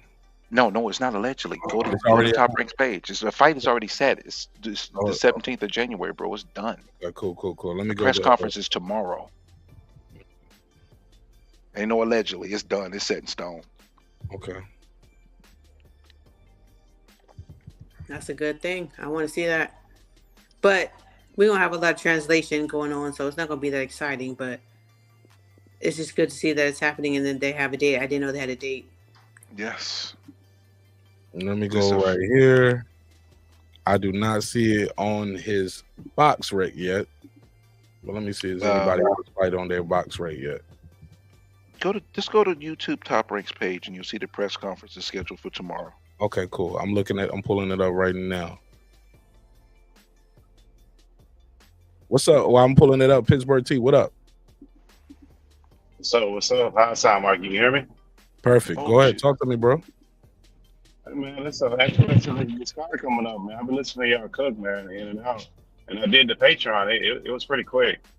I mean, that thing took less than 2 minutes to do the Patreon. I've been meaning to do it. Just haven't freaking do it for whatever reason. Man, fuck with me, man. Y'all already know the way I've been giving it up pause for the last year, man. I ain't just gonna steal your money, man. If I tell you sign up for some exclusive content, I'm gonna flood it. You know what I'm saying? Like I've been doing. So yeah, it's a pretty painless process. I mean, it's just remember to do it. And the biggest thing is we can say like what you want to say. It ain't no, hey man, I don't know, man. We don't supposed to say that, or I can't show certain things, or I can't react to certain things. So like Devin the dude, do what the fuck you wanna do. Man. Yeah, when I do that reaction and show a nigga get his head blown off, I want to show the nigga head getting blown off right there on camera. I don't want to see it. Hey, look, Foodie, skip that video. That's gonna be on the Patreon. When I do those reactions, I'm showing it all. So it's like like that got less guidelines and stuff for you to do stuff, basically. Yeah. They don't fuck with me as much. Some people are going to but they are. That's what I'm about to say. Now, if you're showing shit, anything that's showing pussy though, you're like, you got to click a button on that, and they do have to wait for it. Way you can still do it, but even then though, it kind of it kind of puts you more behind like different guidelines. But you can still do that too, though. You can just straight like, yeah, man, I'm doing a porn reaction today. Let's see if this bitch can deep throw this motherfucker. Let's go. Wow, look at her go. Like, yeah, niggas doing porn reactions on Patreon. Hold on. Or him. Yeah, people paying for it. Well, Marcus official, bro. What happened? I'm on Patreon. It's official. Hey, man, what shit? We can end this one now. Everybody up here on Patreon. Y'all got final thoughts? Let's make this last part of Patreon episode. Let's go. Final thoughts. I got a quick thought. Join Patreon. I'm out. $5 a month. No, but real talk though. What you think about this? Are the Saudis gonna save boxing, bro? Nah, they're gonna pick and choose fights that they wanna do like they've exclusively done. Because like the thing with the Saudis, they got so much. I think they just got so much money. It's hard for them to be interested in shit like that. Because they did the golf shit like that. They debo golf into making them make a partnership where they had and took all. Like if they want to, they'll debo it. I don't know if y'all know the events that happened with the golf shit. They had that live shit, real short summary. They had live golf where they was going and paying like the professional players more money than they was gonna make in the PGA. And the PGA was talking big shit about people weren't gonna leave, this, that, and the other. They approached Tiger Woods. They tried to give him $1 billion. He said no. A lot of them left. They couldn't even do the tournament correctly. Hold on. Slow down. Who offered Tiger Woods $1 million? The Saudis? Billion. The Saudis. They had something called the live golf. That's what the shit was called. He wanted him to come play in their tournament over there. They was getting certain players. They weren't on Tiger Woods' caliber, but they was trying to get Tiger Woods to be the face of that shit. They offered him $1 billion+. He said no, out of principle. He wouldn't go. But a lot of those other younger players and marginal players, a lot of them left. So that golf, what happened is when they tried to have that tournament, it wasn't the same shit because a lot of the guys was gone. Even if you had Tiger Woods and some of the top guys, it had an effect to a point where the PGA had to go ahead and make a partnership with them. They had no choice. If I was Tiger, I'd have took that motherfucking $1 billion. What was you talking about? Did he say billion with a B? I thought he said a B. With a B. Billion. You motherfucking crazy. I don't give a fuck if you wanted me to golf my fucking 2-year-old. I don't give a fuck. I would took that money. You'll put that little nigga. Put that motherfucker. Be on some Happy Gilmore shit. She said she's selling her soul. Shit, I ain't selling my soul. I'm trying to make that motherfucking money, man. That's right. You said, yeah, I'm selling my Happy golf Gilmore shit. I'd have promoted some other shit, yeah. No, but they gave up. They had to give it up because they was picking up too many of their players. So even though Tiger Woods had that kind of principle, most people are like, well, fuck it.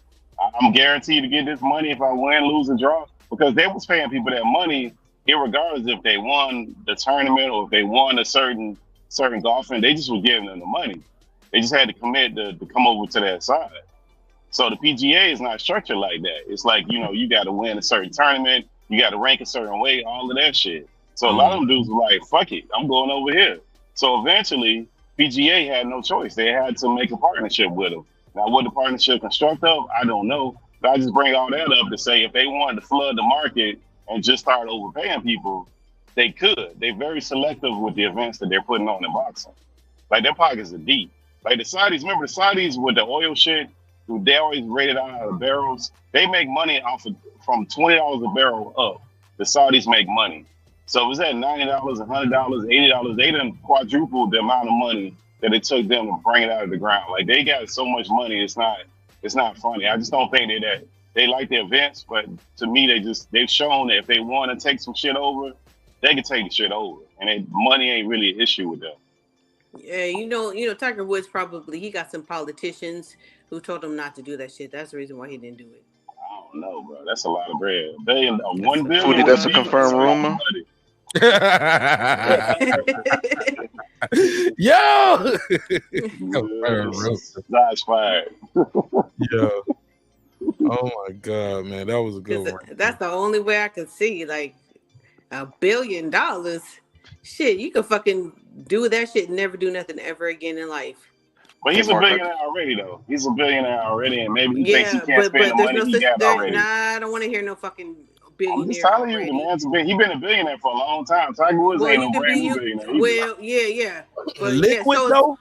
yeah, but so is Mark Zuckerberg, and so is all them other billionaires. They still trying to make money. Yeah, they keep making billions. Jerry Right. Jones, all of them, right? Ain't But he nobody wasn't been going like, against the bread that was I've buttering. made enough money. There's no such thing as I've made enough money. Fuck that shit. But that was the bread. The thing is, PJ was the bread. His buttered his bread, so he stayed loyal to who Well, buttered they his ain't bread to buttering get his him bread that that. billion. They ain't And buttering his bread that well. ruthless. Shit. He's not That a bread ruthless is ass businessman. bread is Most stale. other people in the business, they ruthless as fuck. Like Zuckerberg, the dude Bezos, like those some ruthless motherfuckers, bro. That's not The nigga, like the nice he guy. ain't have to do that. Well, you know who else is ruthless? That bitch that went upside of Tiger Woods' head with that motherfucking golf club. Oh yeah, His ex-wife. She got it. Yeah. She got it. She He ruthless still as a paid though. He motherfucker. got that money back real quick though. That ain't. Well, I got some more money just because of that. On the strength of that, like fuck that shit. Like y'all don't Hey, like did you- women over there? Hell yeah, I'm over there. Shit, $1 billion You see? shit come. Hey, Mark, you see the confirmed rumor I sent you? No, I'm setting up the Patreon live stream. Oh no bro. doubt. Yeah, I text you though. You'll see it. It's actually in 9 hours. The Tyson Fury Alexander Usyk kickoff press conference. Is Oh in 9 man, hours. look, we're gonna chop it up. Let's talk about it. Let me Yeah, setting it up right yeah. now. Confirmed rumors. Hey, and what you got a page you go to get these rumors from, Brown man? Where you be getting these rumors from, bro? Foodie, you gonna miss it. I got You it from gonna Top miss Rank on Top Rank's It YouTube. ain't gonna be a long one, Foodie. It ain't gonna be that long. Just a couple minutes. Fuck with Are it. you sure? Because I gotta go to work. Yeah. What time you gotta go? I gotta be up at 5, and it's 12:38. No, ain't. I ain't gonna keep you that long, Foodie. You can just fade. You can just fade to black. I go to studio. I just All right. Well, if you twist my arm and my hair, Whoa. What's going on over here? Twisting hair? I don't know. we're not taking applications for you. Bro, you was blocked on everything, man. You just straight blocked on everything, bro. What? Say what? He's You used to blocked on rejection. everything, man. It shouldn't bother Oh him. man, He I said ain't he's used to tripping. I rejection. ain't tripping. I ain't tripping at all, man. The That's men are cool, used to baby. rejection. We're not gonna. You know, what do you say? What do you say, men? What do you say, Men take rejection much Men are better used than to women getting do. No, on the surface, like initial relationship wise, no. But on the surface, for introduction wise, yes, because men are used to being told no. But I mean, there's a lot of goofies out there though. So I guess that A kind of whole kills. lot of them, like Yeah. Nah, But just- men are programmed to take rejection a little bit better. I mean, I know what. But now, men how they are take the also. programming, who knows Watch if out, they're watch out, adult, that's a Pittsburgh. different You about to thing. get some All right. pushback. No, but Yeah, but but the way both of they, you are right. but the Like way as they a kid, take they are. rejection, the way No, but as certain a men take kid, rejection. no, but I mean, like as a child, is the way we raise our children. We program like boys and girls. Like I got all girls, right? So I remember my girls following me, running over there. Oh, you okay? Da, da, da. My nephew came over there, and me and brother sitting there talking. He fell down, like he fell and knocked his he knocked his damn brains out or something. I don't know. My wife runs over there, and we talking, and we picked him up, brushed him up. Man, get up, go on about your like. We just then the whole like. The part of us, like the empathy part of it, it's just not there for men like it is for young girls. It's just not the same shit. Hold on. So, Let's save it. Let's save it. Click the link. It's in the private chat. Can y'all see the link? Okay. Everybody see the link in the private chat? All of them looking. Yeah, I got it. All right. Boom. Y'all click that link We right ain't there. like Let me swimming. open this up. And let me switch y'all over there. And y'all don't have to miss a beat. And I can end this one. Ta-da. All right, and I'll count y'all off as y'all over there. When y'all pull up, just mute your mic so I don't hear y'all while I'm closing it out over here. And I'm going to change the setting over here. Okay, that's Foodie. Boop. And I'll change the setting over here. So y'all should see a red t-shirt when y'all pull over there. Or a t-shirt, whatever color. Click the wrong button. Pittsburgh T, there you go. All right, Brim, waiting for you. All right, and that's Brim. All right, and I'm gonna click y'all off the screen over here. So boom, bye. All All right, it's been another great episode of Breaking Beats, where we break down business, entertainment, art, technology, sports, and anything else you and I feel like talking about. We're going to keep chopping it up for a little bit over here on the Patreon side of the game. If you want to support the show in a major way, man, sign up for Patreon. It's the same as members only, but it's a little better. Also, we're going to have the Discord connected over there as well, so you can chop it up with us. But thank you for your time. Thank you for your energy. Thank you for allowing me the opportunity to entertain you. Always remember, dreams require sleep. Goals require your effort. Go out there and get your goals. I'm on to the next episode. Respect is free. Disrespect can cost you everything. Your family, your freedom, your finances, most importantly, your life. So let's show each other love. Let's show each other respect. And if not, shit, we'll figure out a way. It's your man, Nash. I'll see you in the next one. Peace.